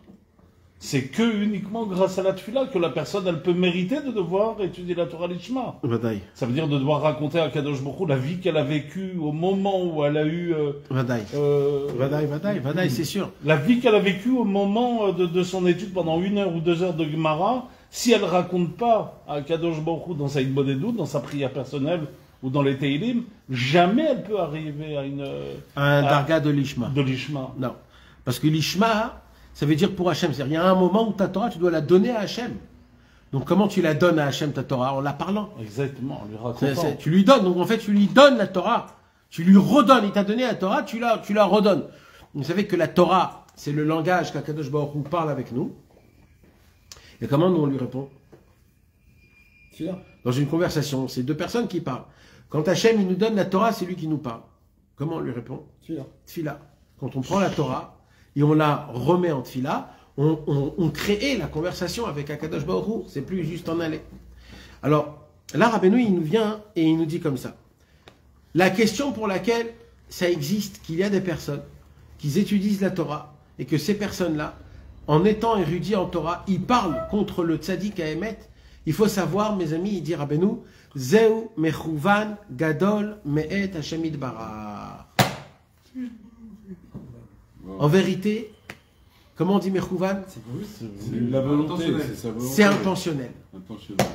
Nous, on croit, oh, c'est pas beau. Il y a des très grands tzadikim qui parlent contre des autres tzadikim et qui disent des mauvaises choses. Mais Emet, c'est grave. C'est vrai, c'est très grave. Mais il faut savoir une chose. Sache qu'il y a tout un concept qui existe, qu'en vérité, les paroles mauvaises qui sortent d'une bouche d'un lamdan contre le tzaddik, elle est très bénéficieuse. Elle est très bénéficieuse. Le tzaddik arrive à faire de ça des diamants. C'est des pierres qu'on jette sur lui, lui les attrape, il les rend diamants et il les redonne au peuple juif. Rabbeinu, toute la Torah que Rabbeinu va nous enseigner ici, c'est qu'est-ce que Rabbeinu y fait, qu'est-ce que le tzaddik à Emet y fait, avec les paroles de controverse qu'il a sur lui-même. Et de toutes les personnes qui vont parler dans le futur, et dans qu'est-ce qu'il va faire avec. Alors nous, on croit que ça lui fait du mal, etc., etc. Rabbeinu, il dit non, je vais vous raconter une histoire, il dit Rabbeinu, c'est toute cette Torah, de qu'est-ce qui va se passer, tout le cheminement qu'il y a quand tu vois un qui vient et qui parle des grandes choses, des choses très graves. Le tzaddik Emet, il va prendre ces paroles-là et il va nous dévoiler un monde tout nouveau, tout nouveau, tout nouveau. Ah, comment il dit? Alors là, il donne la réponse. C'est maintenant qu'il donne la réponse. Qui? Ka? Quoi? Yesh prinat Yaakov velava. Alors là, mes amis, moi je dis qu'il ne faut pas trop courir. D'accord, mes amis? Je voudrais parler d'un sujet. Aujourd'hui, on ne pourra pas parler de Lavan. D'accord? On va parler un tout petit peu de Yaakov. Mais en parlant de Yaakov, je suis obligé de parler de Lavan. C'est qui pour vous Lavan, mes amis? C'est qui pour vous Lavan? C'était le frère de... Le plus grand sorcier qu'a jamais existé. Plus grand sorcier. Ah ouais. Quoi encore? C'est qui pour vous Lavan? Lavan, Arami, le Ramaï, le menteur. D'accord?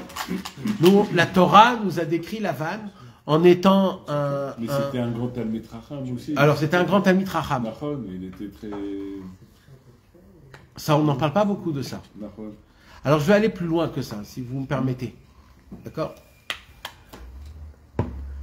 Ça, on va le découvrir plus tard. Mais je vais vous le dire dès maintenant. Lavan et Yaakov, mes amis, ce sont deux personnages qui existent actuellement. Et la différence entre Yaakov et Lavan, elle est fine d'un cheveu. Wow. La différence entre Yaakov et Lavan est fine comme un cheveu. Je vais aller plus loin. La puissance et la lumière de Lavan est beaucoup, beaucoup, beaucoup plus grande que celle de Yaakov. Aujourd'hui. Non, de base. Ah ouais. Je vais aller plus loin. Si aujourd'hui on verrait Lavan et Yaakov, on se serait impressionné de Lavan 1000 fois plus que celui de Yaakov. Là-bas, il était à la balle. D'accord. Elle est dans la Maison Blanche. Elle est devant nous.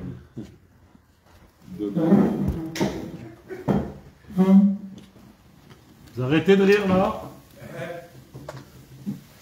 Et de manger des crêpes, chocolat. Vous savez que Lavan, il étudiait la Torah. Et Lavan, il arrivait. Vous savez, quand des fois tu étudies la Torah, tu as une question, et le Rav, il te dit, waouh, c'est la question du texte. C'est-à-dire, tu arrives à devancer les questions même de la Torah elle-même. C'est-à-dire, tu es vraiment dedans. Blanc. Et il y a des gens qui s'assoivent dans le cours et ils comprennent rien, mais ils posent plein de questions et c'est qu'après qu'ils comprennent. Lavan, il comprenait la Torah de la base, de la racine. Tu lui disais un petit peu à Lavan, il comprenait tout le reste. Et il déduisait Lavan des déductions qui étaient inimaginables. Yaakov Avinu par contre, il était tam. Il n'était pas, on va dire, son cerveau n'était pas aiguisé, on va dire. Alors ça prenait du temps, il posait des questions pour comprendre, il oubliait, il se cassait la tête, etc. etc. Et Lavan, toujours, tout, il atteignait plus facile, plus vite, tout parfaitement.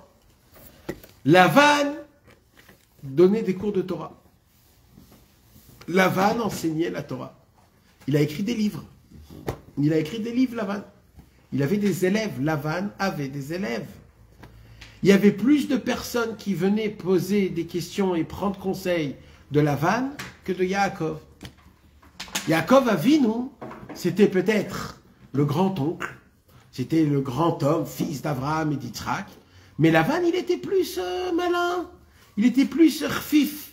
Il était chacham. Il savait comment être là, comment être ici, comment être là, rigoler avec cela, parler de Torah comme ça. Il était rfif. Yaakov Avinu, il était tam, il était yachar. Il connaissait que le Hémet, voilà. Moi, je sais pas jouer des jeux avec eux. Je sais pas jouer des jeux avec eux. Non, moi, je suis comme je suis. Je connais la Torah.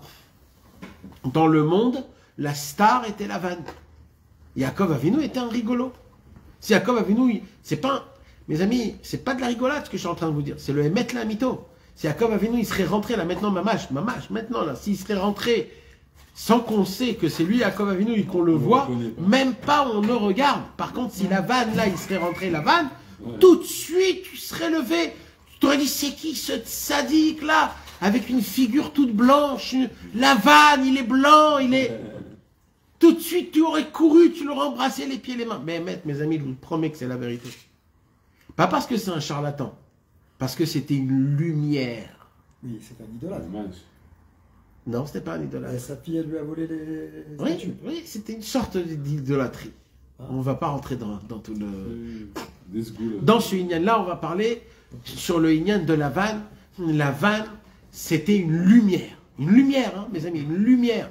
Ça veut dire que lui, si tu allais chez lui, il faisait des miracles. Wow. Il faisait des miracles. Il disait l'avenir. Il lisait les numérologies, des noms, des dates. Il connaissait toutes les sagesses. Ils avaient tous appris de Yaakov. Mais Lavan, il savait les parler. Yaakov, il n'était pas shoot. Il était pas... Il était... Voilà. Lavan était l'homme de la situation. Ça veut dire quoi, mes amis? Ça veut dire quoi si je vous dis qu'aujourd'hui on serait intéressé?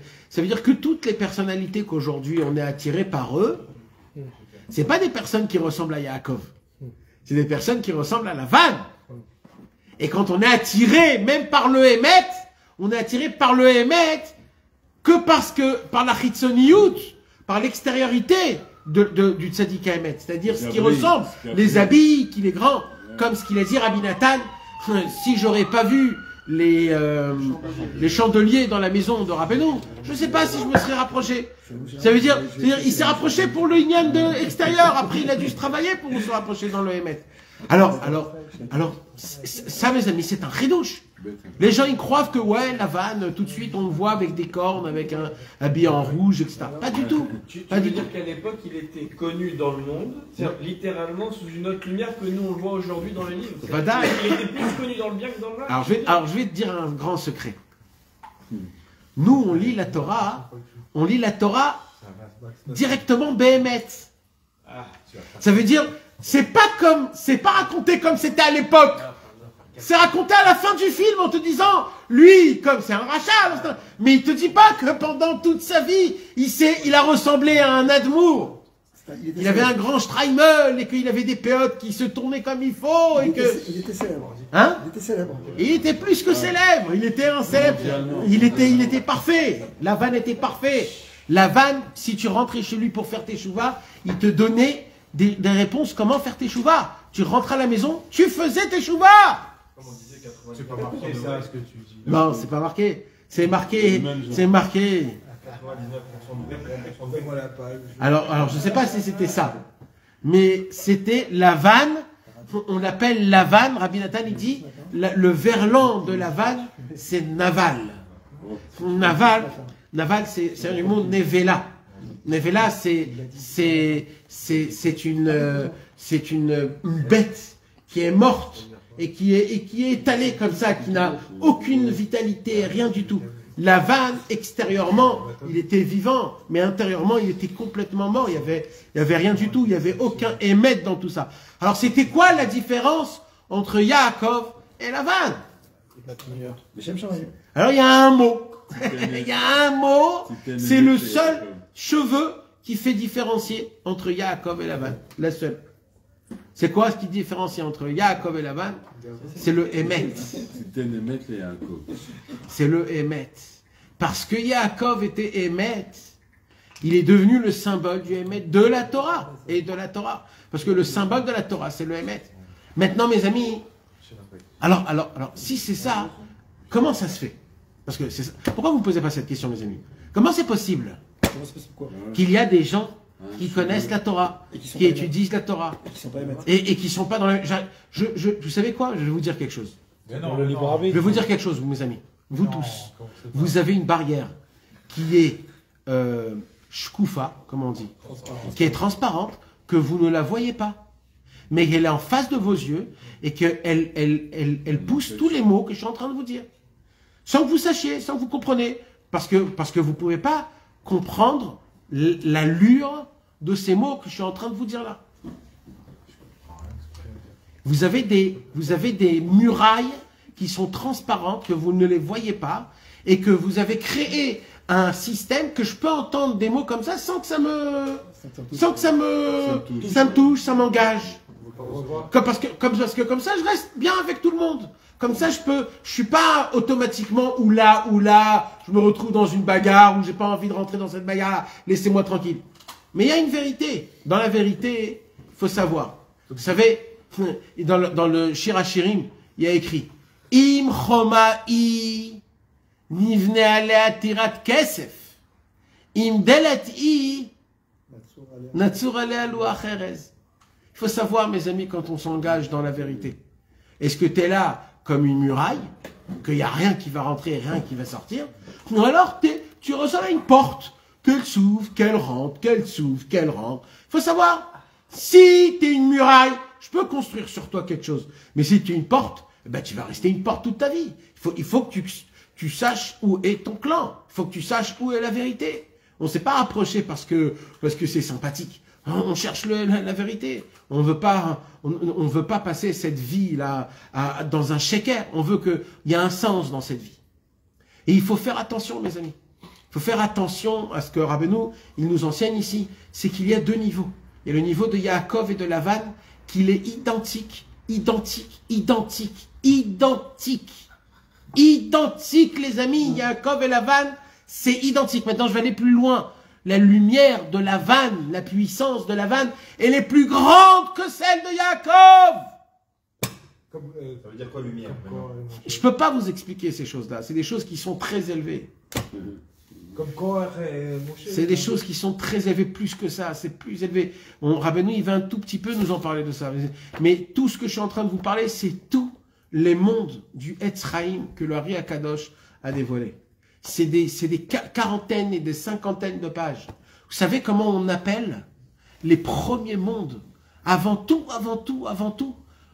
quand on appelle le Adam de Hatzilut, c'est-à-dire le plus grand, Adam Akadmon. Il y a un moussag dans le Zohar qui s'appelle le Adam Akadmon. C'est le commencement de tout. C'est les premières sphirotes qui descendent. C'est tout. Comment ça s'appelle ça? L'avant-premier. Comment le Hari l'appelle ça? Lavan.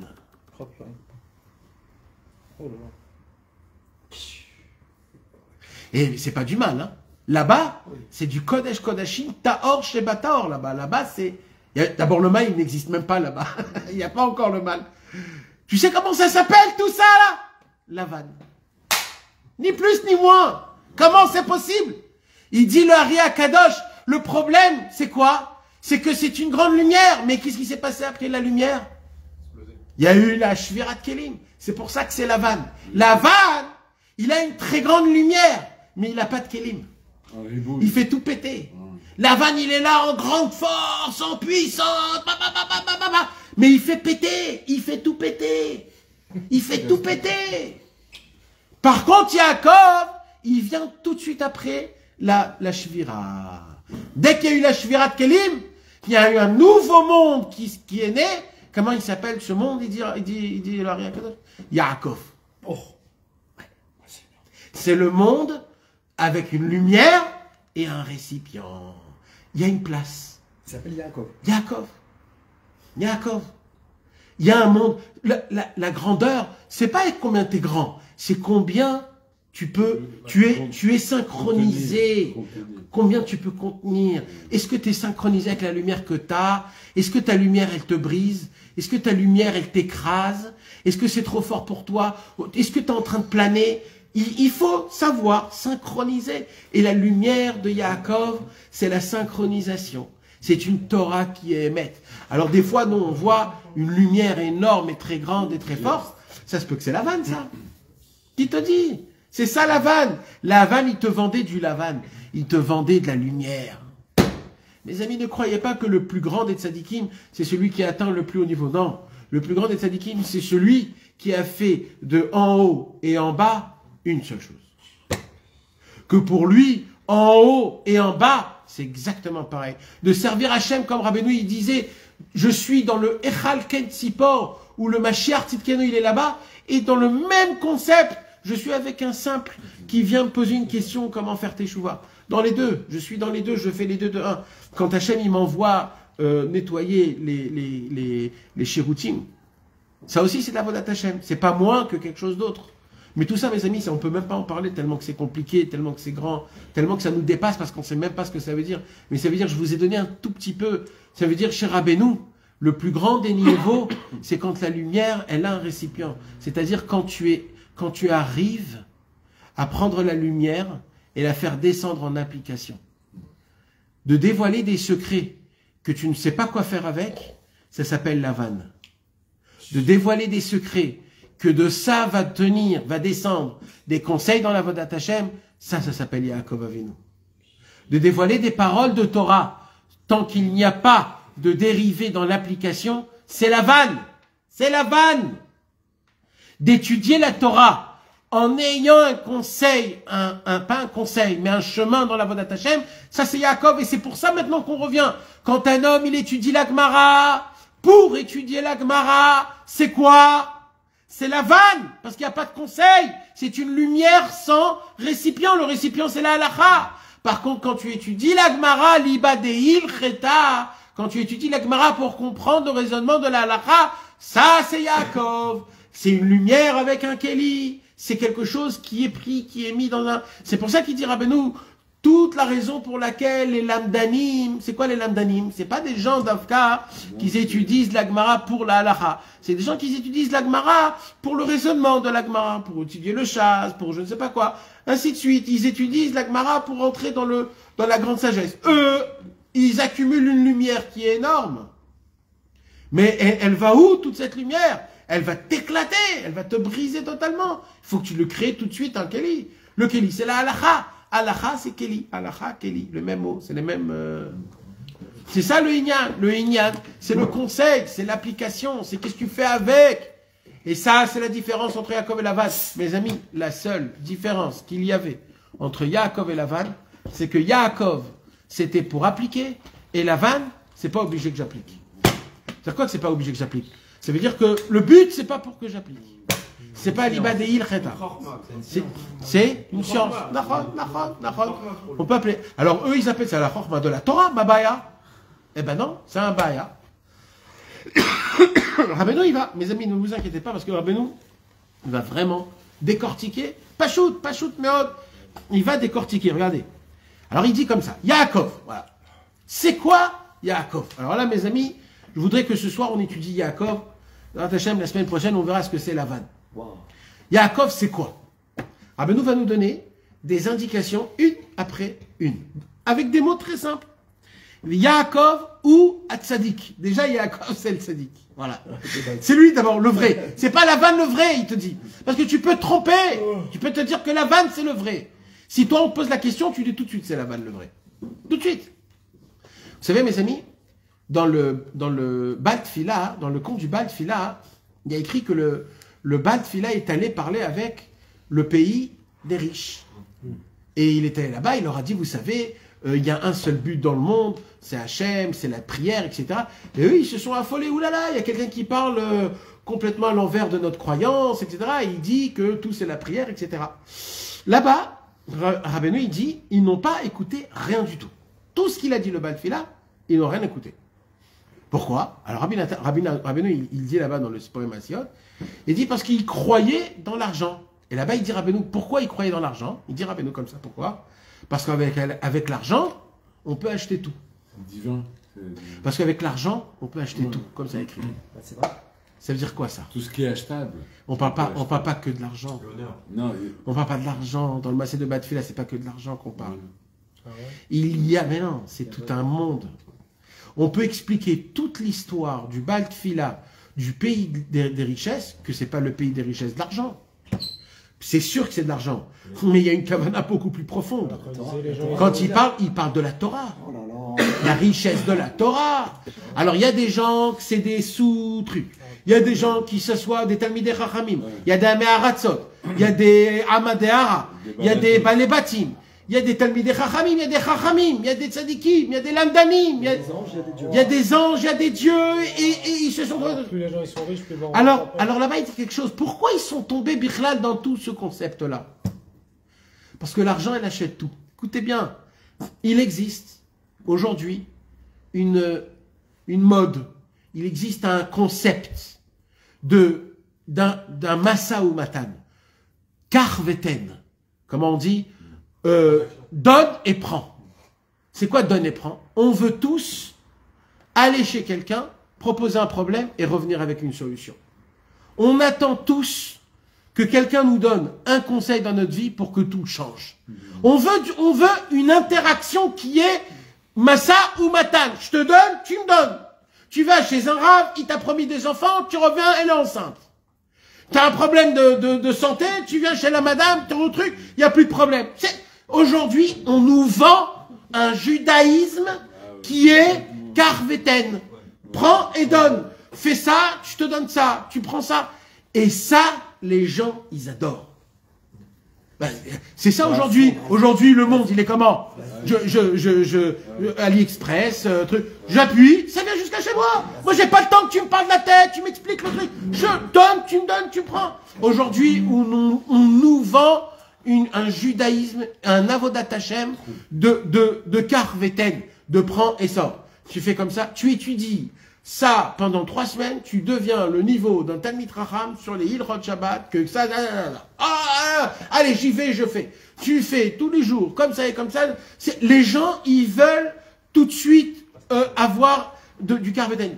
Mes amis, Akadosh Baruch Hu, tout ce qu'il a créé dans le monde, c'est des choses qui prennent du temps. Tout ce qui est vite, part vite. Le vrai, ça prend du temps. Akadosh Baruch Hu, pour créer ce monde, il a créé des centaines et des milliers de mondes avant. Il les a détruits parce qu'ils n'étaient pas bons. Même Hachem, il a fait des essais. Pas parce qu'il avait besoin. Pour nous apprendre. Akadosh Baruch Hu, il a créé des mondes et il les détruisait. Ça ne veut pas dire que c'est mauvais. Ça fait partie du concept, c'est comme ça. Ça prend du temps pour changer, ça prend du temps. Et nous, on ne peut pas supporter, ou quand Rabbeinu, il te dit, tu sais, même si des années ils passent, ne t'inquiète pas, tu es dans le bon chemin. Des années? Mais quoi, ça veut dire quoi? Ça veut dire que pendant des années, je vais rester comme je suis. Et je vais avoir la émouna que peut-être je changerai. Ça, c'est le Emet, frérot. Celui qui va te dire autrement, ben, c'est un menteur. On te vend quelque chose qui est faux. C'est ce qu'il dit ici, Rabbeinu Akadosh. D'abord, Yaakov Avinu, c'est le tzaddik à Emet. Et le tzaddik à Emet, c'est très dur de le détecter. Parce que la vanne, quand il vient te proposer quelque chose, il te dit, écoute, chez moi, tu deviens un Talmid Chacham en espace de 1 an et demi. Voilà. Tu viens chez moi 1 an et demi, tu deviens un Talmid Chacham. tout de suite servi. Voilà. Tu es tout de suite servi. C'est-à-dire, tu manges à ta faim. C'est-à-dire que t'es sorti, t'es rassasié. Le mec, en 1 an et demi, il va faire des shiurei Torah dans des synagogues, il va donner des conseils à des familles, il va faire il va écrire des livres, il va être un parleur et les gens vont l'appeler le Gdolador. C'est de la vie, ça se passe actuellement. Ça se passe actuellement. C'est vrai ce que je vous dis. À l'époque, les gens ne parlaient pas avant l'âge de 40 ans. Ils avaient une pureté de 40 ans d'Avodat Hashem. Personne n'osait quelque chose. Aujourd'hui, c'est devenu un cirque, c'est devenu. Rabbeinu, il dit, c'est pour cela, d'abord, il faut que je te dise, Yaakov, c'est lui le tzaddik. C'est pas Lavan le tzaddik.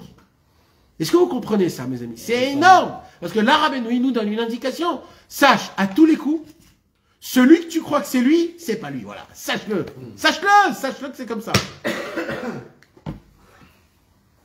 Alors, Yaakov, déjà, c'est le tzaddik. Et qu'est-ce qu'il fait le tzaddik? Amechadesh chidushin de oraita. D'abord, le tzaddik, il est mechadesh des chidushin de oraita. Il dévoile des nouveautés dans le monde de la Torah. C'est-à-dire que il peut avoir des tzadikim, d'accord? C'est des tzadikim. Mais quand on parle du tzadik, il est obligé d'être mechadesh des chidushim dans la Torah. C'est quoi des chidushim dans la Torah? C'est de dire un beau chidush Torah sur la paracha de la semaine. On parle d'un enseignement qui va te faire bouger, qui va te donner un conseil dans ta vie. On parle d'un dévoilement. Un chidush, c'est un dévoilement qui n'a jamais existé. C'est ça un chidush, c'est chadash, c'est nouveau. C'est qu'il arrive à dévoiler, à te donner des conseils dans ta vie qu'ils sont capables à être appliqués. Velomed Torato Lishma. Le tzaddik à Emet, Yaakov Avinu, sa Torah qu'il étudie, elle est Lishma, Leshem Shamaim. Ça veut dire quoi Leshem Shamaim? Pour Hachem et pour rien d'autre. Rien d'autre. Rien d'autre. Pas pour que je connaisse la Torah, pas pour que je l'applique, pas pour que je fasse des mitzvot, pas parce que c'est bon, pas parce que c'est bien, pas parce qu'il y a un sachar tov, pas parce que ça me donne les moussars et les midot tovot. Non. Si ça vient, ok, très bien, je prends tout. Mais la raison, c'est l'Echem Hachem, pour Akadosh Baruch Hu. Et à la base, on doit étudier pour connaître Hachem. Selon la Torah, on va savoir qui c'est Hachem, pour qu'on sache savoir qui nous sommes et comment faire le travail d'Hachem. C'est pareil, c'est des mots qui sont pareils. En vérité, on étudie la Torah pour savoir comment prier, et on prie pour savoir comment étudier. C'est toujours comme ça. Alors il dit Rabbeinu, Vetuvo ganuz veshamur vetsafoun laatid. Il faut être prêt, mes amis, que quand un homme il étudie la Torah, il faut qu'il sache, qu'il ne va rien recevoir dans ce monde-ci de bénéfique de l'étude de la Torah. Voilà. C'est une ouda, ça? Non, c'est une c'est comme j'ai entendu le pauvre, celui qui est sorti de Gaza, il a dit, Gadi Moses, il a dit, je me suis mis d'accord avec moi-même que je vivrai ici toute ma vie à Gaza. Il dit comme ça me faisait pas de remords quand j'entendais ils veulent rendre, ils veulent pas rendre. Dans ma tête, je me suis mis, voilà, c'est ici que je terminerai mes jours. Et il dit, quand je suis sorti, c'était pour moi comme si c'était... Parce que moi, dans ma tête, voilà, c'est là-bas que c'est fini. Pareil, ici, quand tu étudies la Torah, tu dois te mettre d'accord avec toi-même. C'est un pacte que tu dois faire.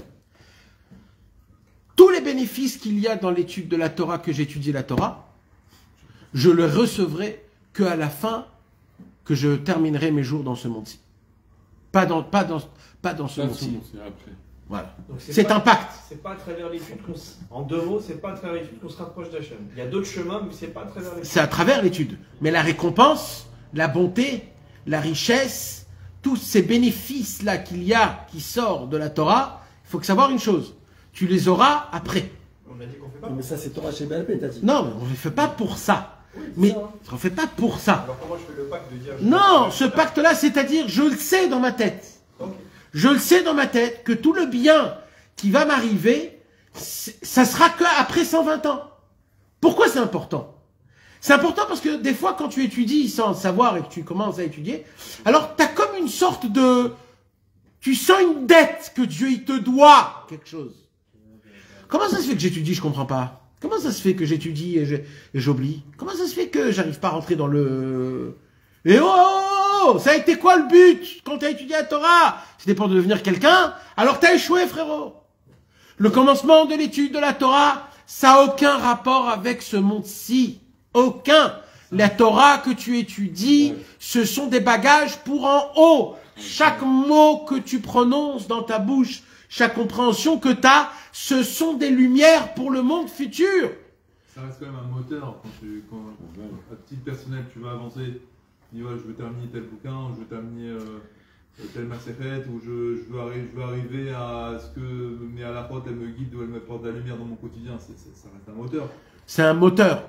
Mais ce moteur-là, c'est un moteur qui abîme la voiture. Pourquoi? Parce que c'est pas le but. C'est pas le but final. Il arrête. Non, mais tu peux étudier, qu'est-ce que Hein?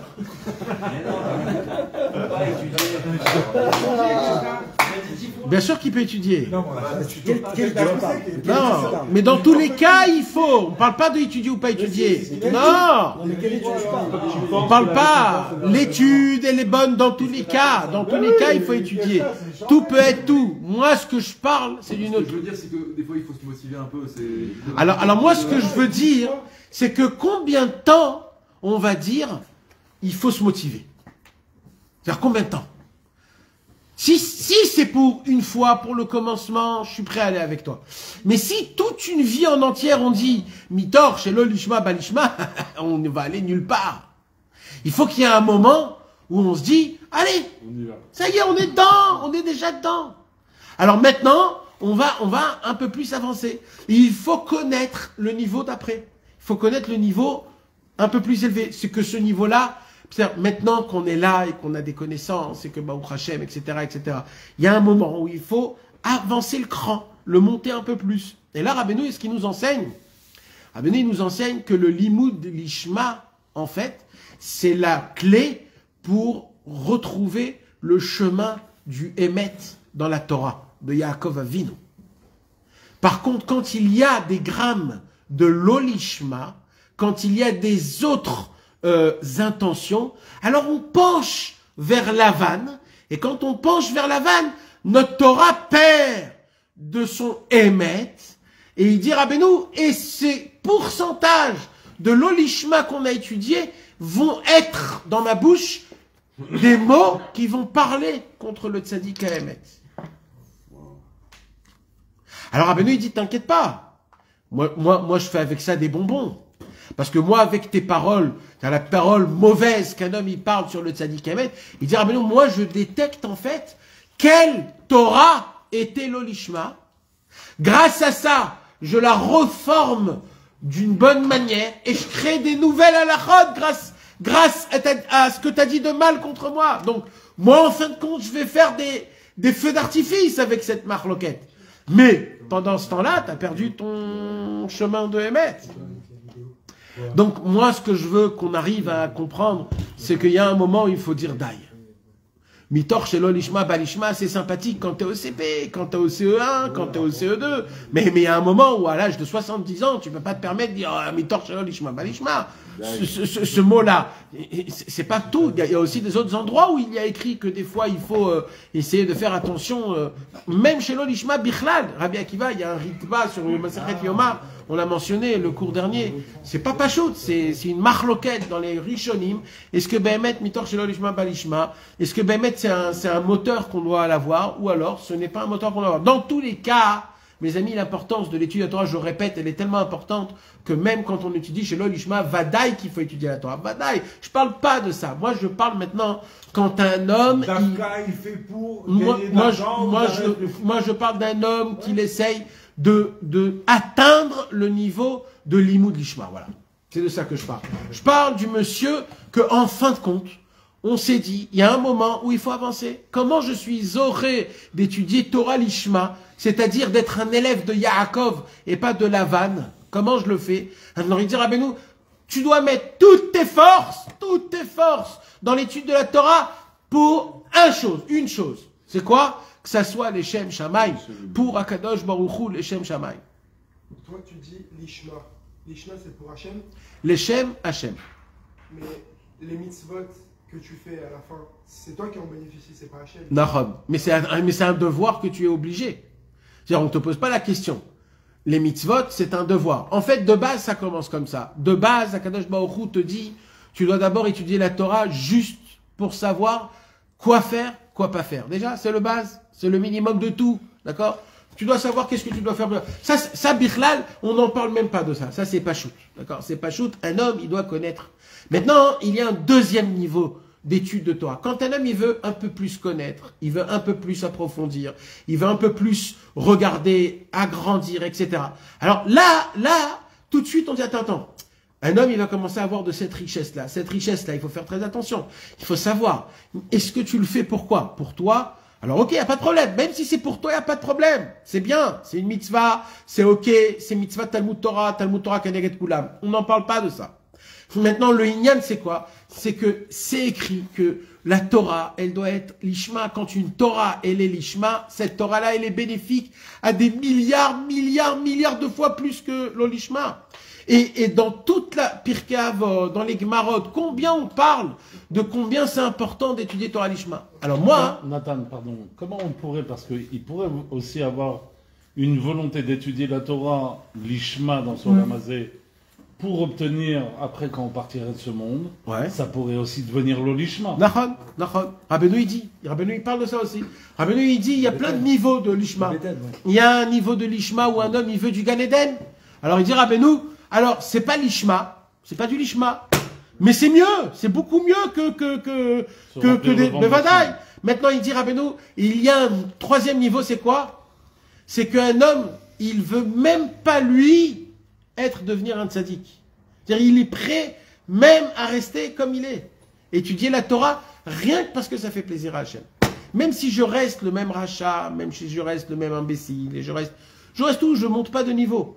Il dit, Rabbeinu, quand un homme, il est prêt à jeter tout, même qu'il n'étudie pas pour ses enfants, pour sa femme, pour lui-même, c'est le... c'est un niveau...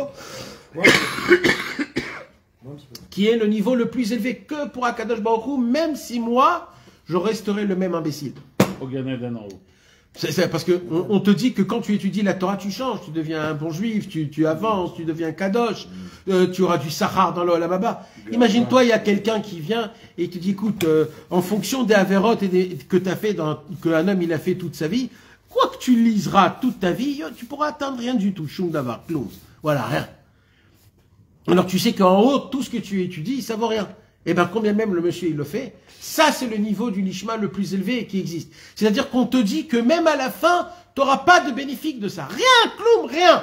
Tu fais que plaisir à Hachem. Mais toi, il n'y a rien de ça. C'est un niveau de l'Eshem Shamaim, où que quand un homme il étudie cette Torah-là, c'est comme ça qu'Yaakov Avinu, il étudie sa Torah.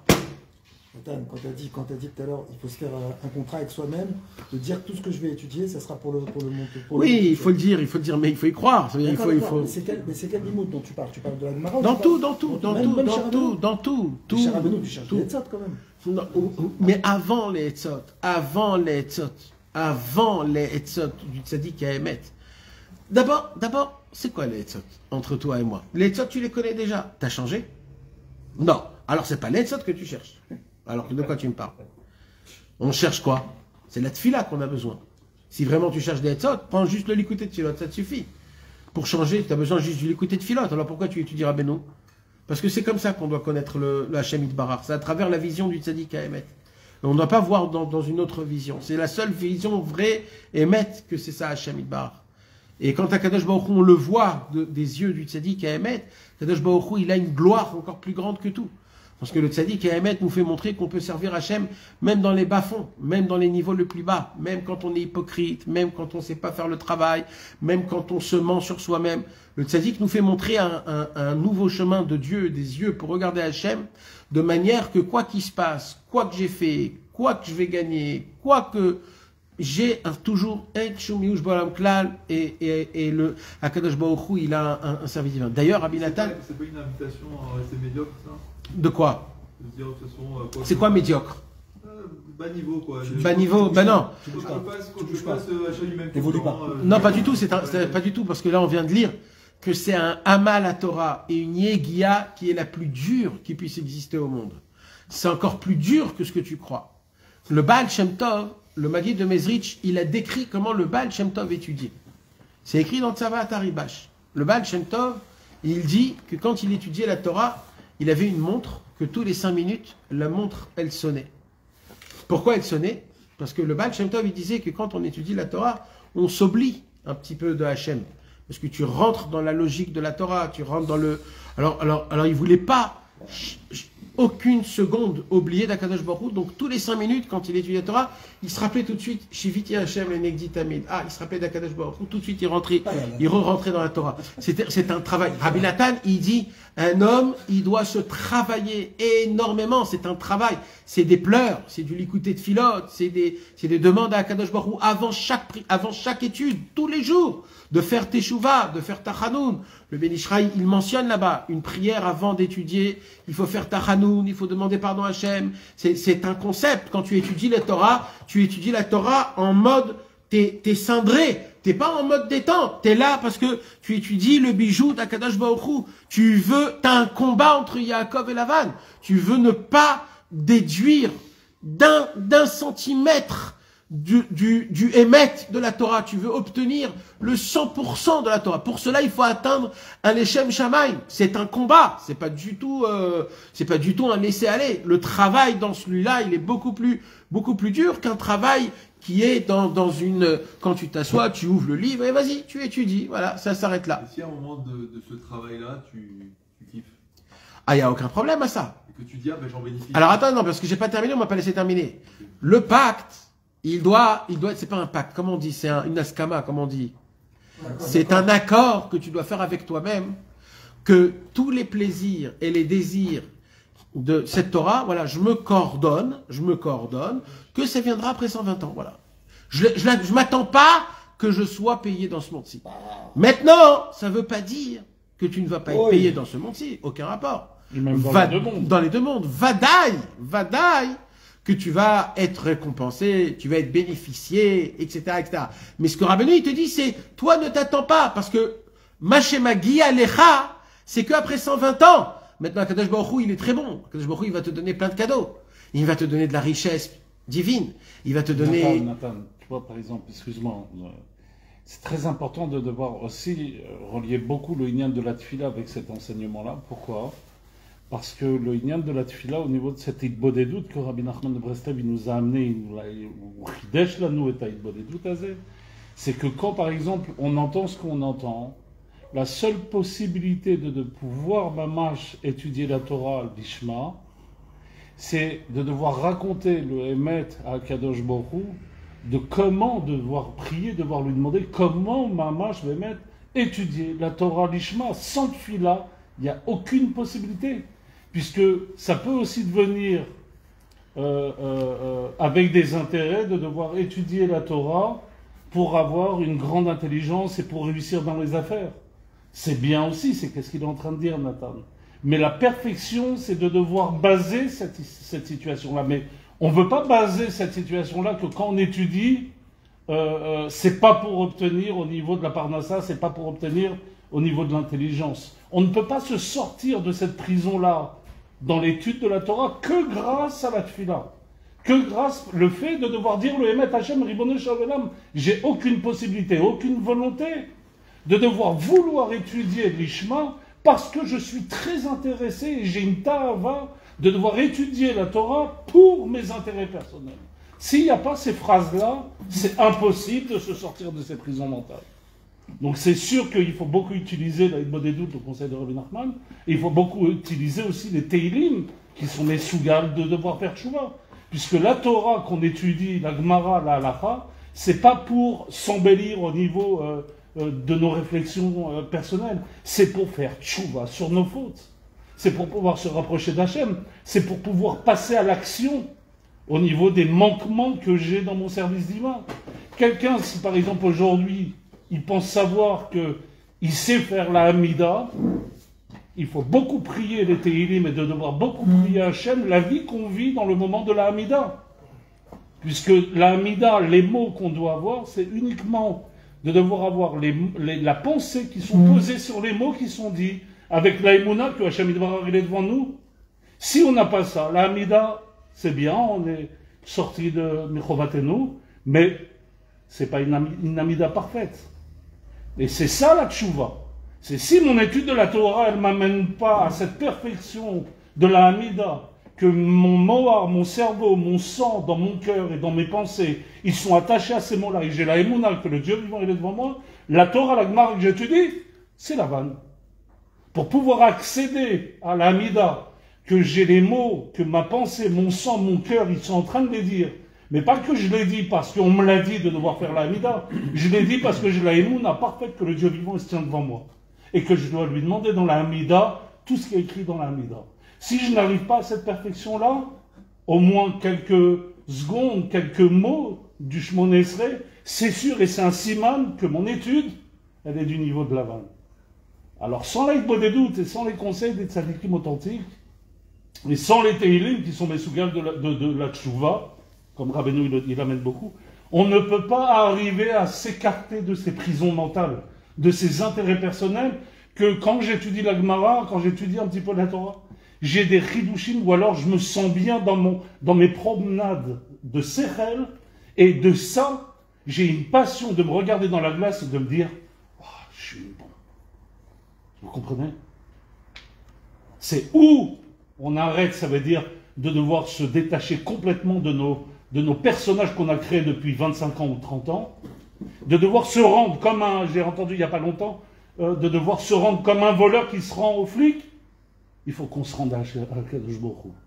Pour se rendre à Kadosh Baruch Hu, il faut déposer nos armes personnelles, déposer nos intérêts personnels, déposer nos intelligences personnelles et de devoir se soumettre. Et pour pouvoir se soumettre, la seule possibilité, la Hanava Amiti et l'humilité véritable, c'est que lorsqu'on arrive à ce conseil à réaliser de devoir parler devant Hachem, de devoir la nuit, comme Rabbi Nachman Breslevi nous donne, de devoir converser, de devoir le rendre le roi dans ces endroits-là qui sont très difficiles à rendre le roi, puisque par l'étude de la Torah, on peut avoir une émouna, une croyance sur nous-mêmes, que je suis une bombe. Mon intelligence, elle est aiguisée. Et de ça, l'homme, il peut avoir toujours une ta'ava d'étudier la Torah avec cet intérêt-là.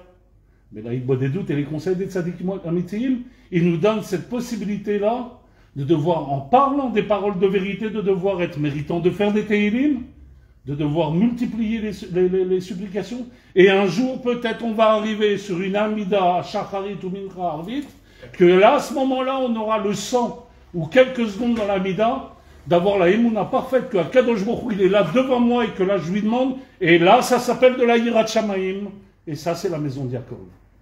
Les autres maisons, c'est des autres maisons. Bon, ça faisait partie un peu de... Vadaï. Rabbeinu, il donne une preuve à tout cela. Kemo shamru rabotenu zichronam livracha, les machar, les kabel sraram. C'est pas Rabbeinu qui dit ça, c'est la Gemara Mefourash. Les machar, les kabel sraram. La Gemara, elle mentionne là-bas. Amar Rabbi Yoshua ben Levi. Maï dirtiv asher anochi metzavecha ayom. Ayom la sotam ou machar le kabel sraram. Pourquoi il y a écrit asher anochi metzavecha ayom?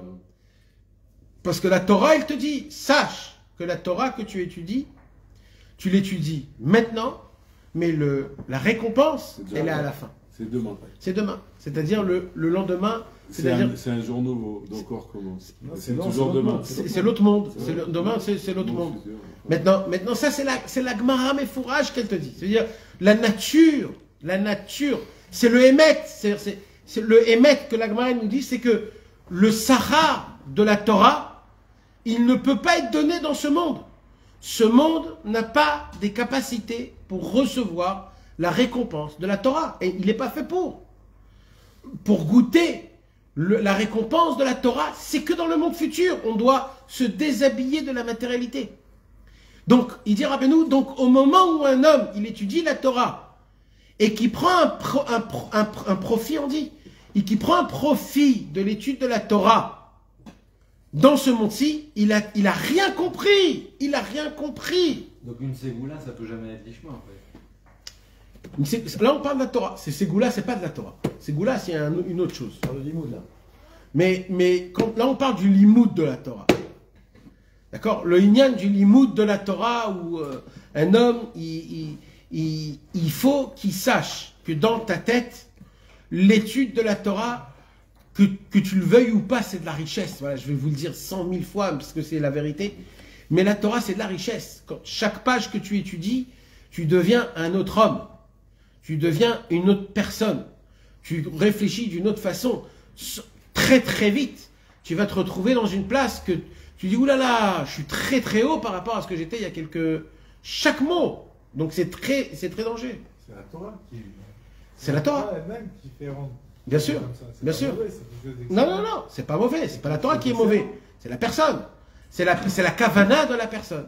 Le lishma ou le lishma, c'est la kavana de la personne. Tout le inyan, c'est quoi ta kavana?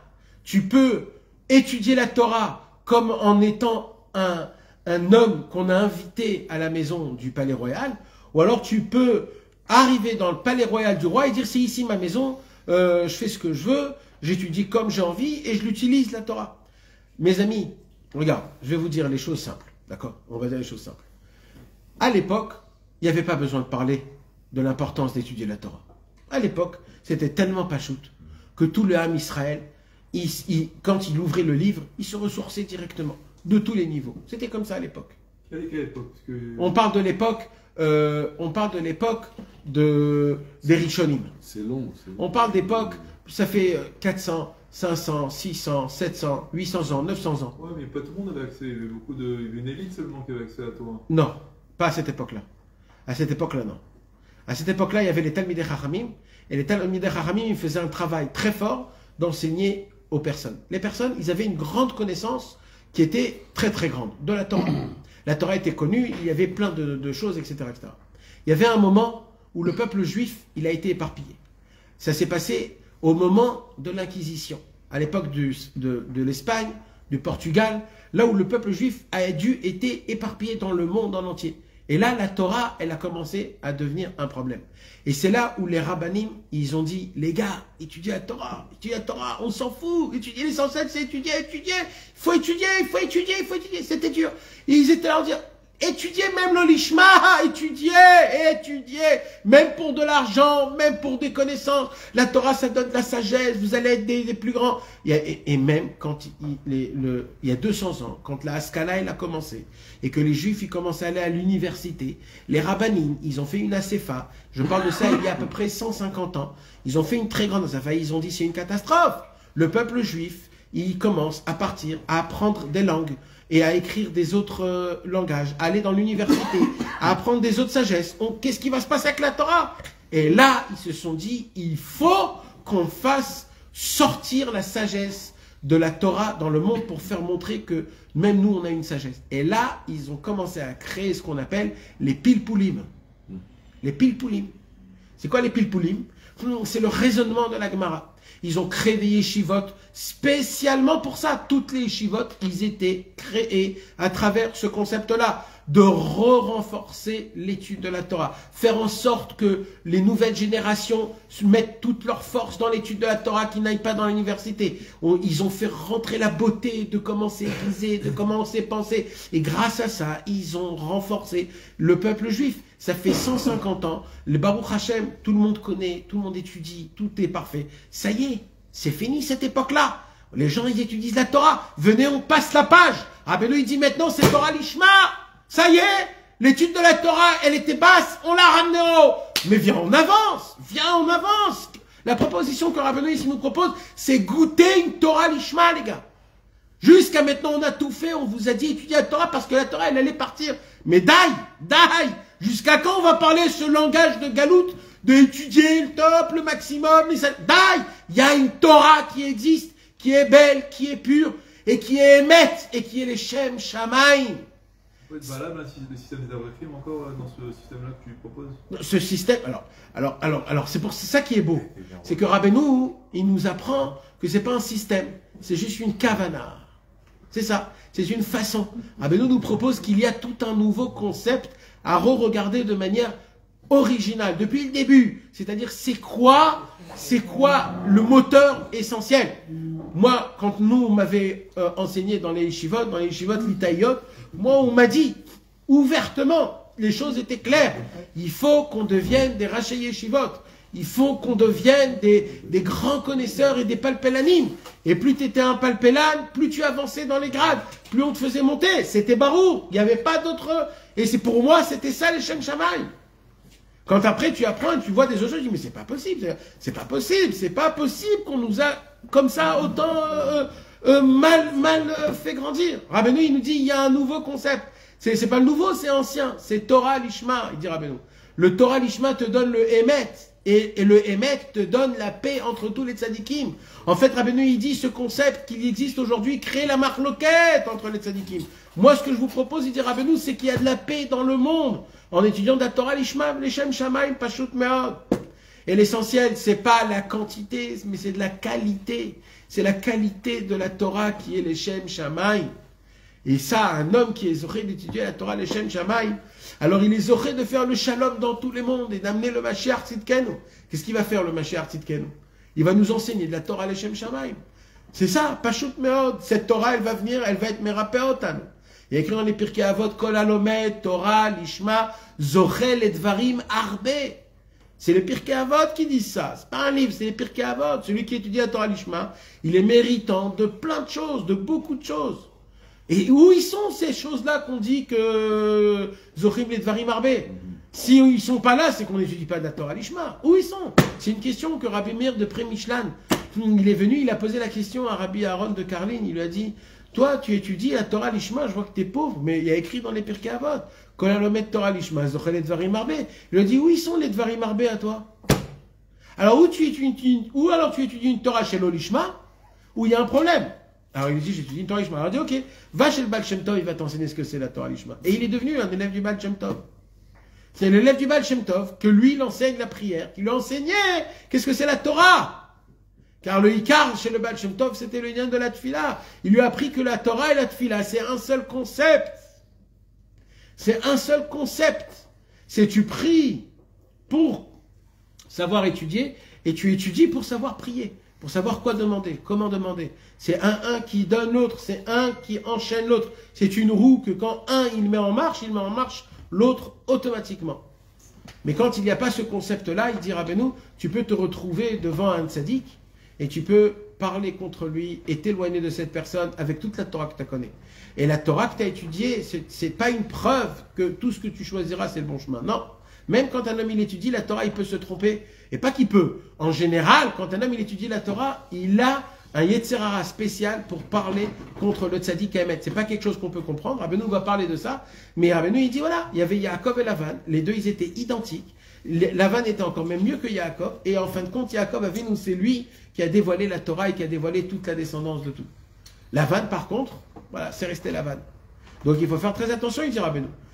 Essayez de vous attacher à Yaakov et pas à Lavan dans votre étude de la Torah. De moins être attaché à l'extérieur, au feu d'artifice, au pétillant, au brillant, et d'être plus dans le Emet, plus dans les choses qui sont simples. Bezrat Hashem. Hashem Yazor, force et courage, mes amis. Bezrat Hashem. Oh.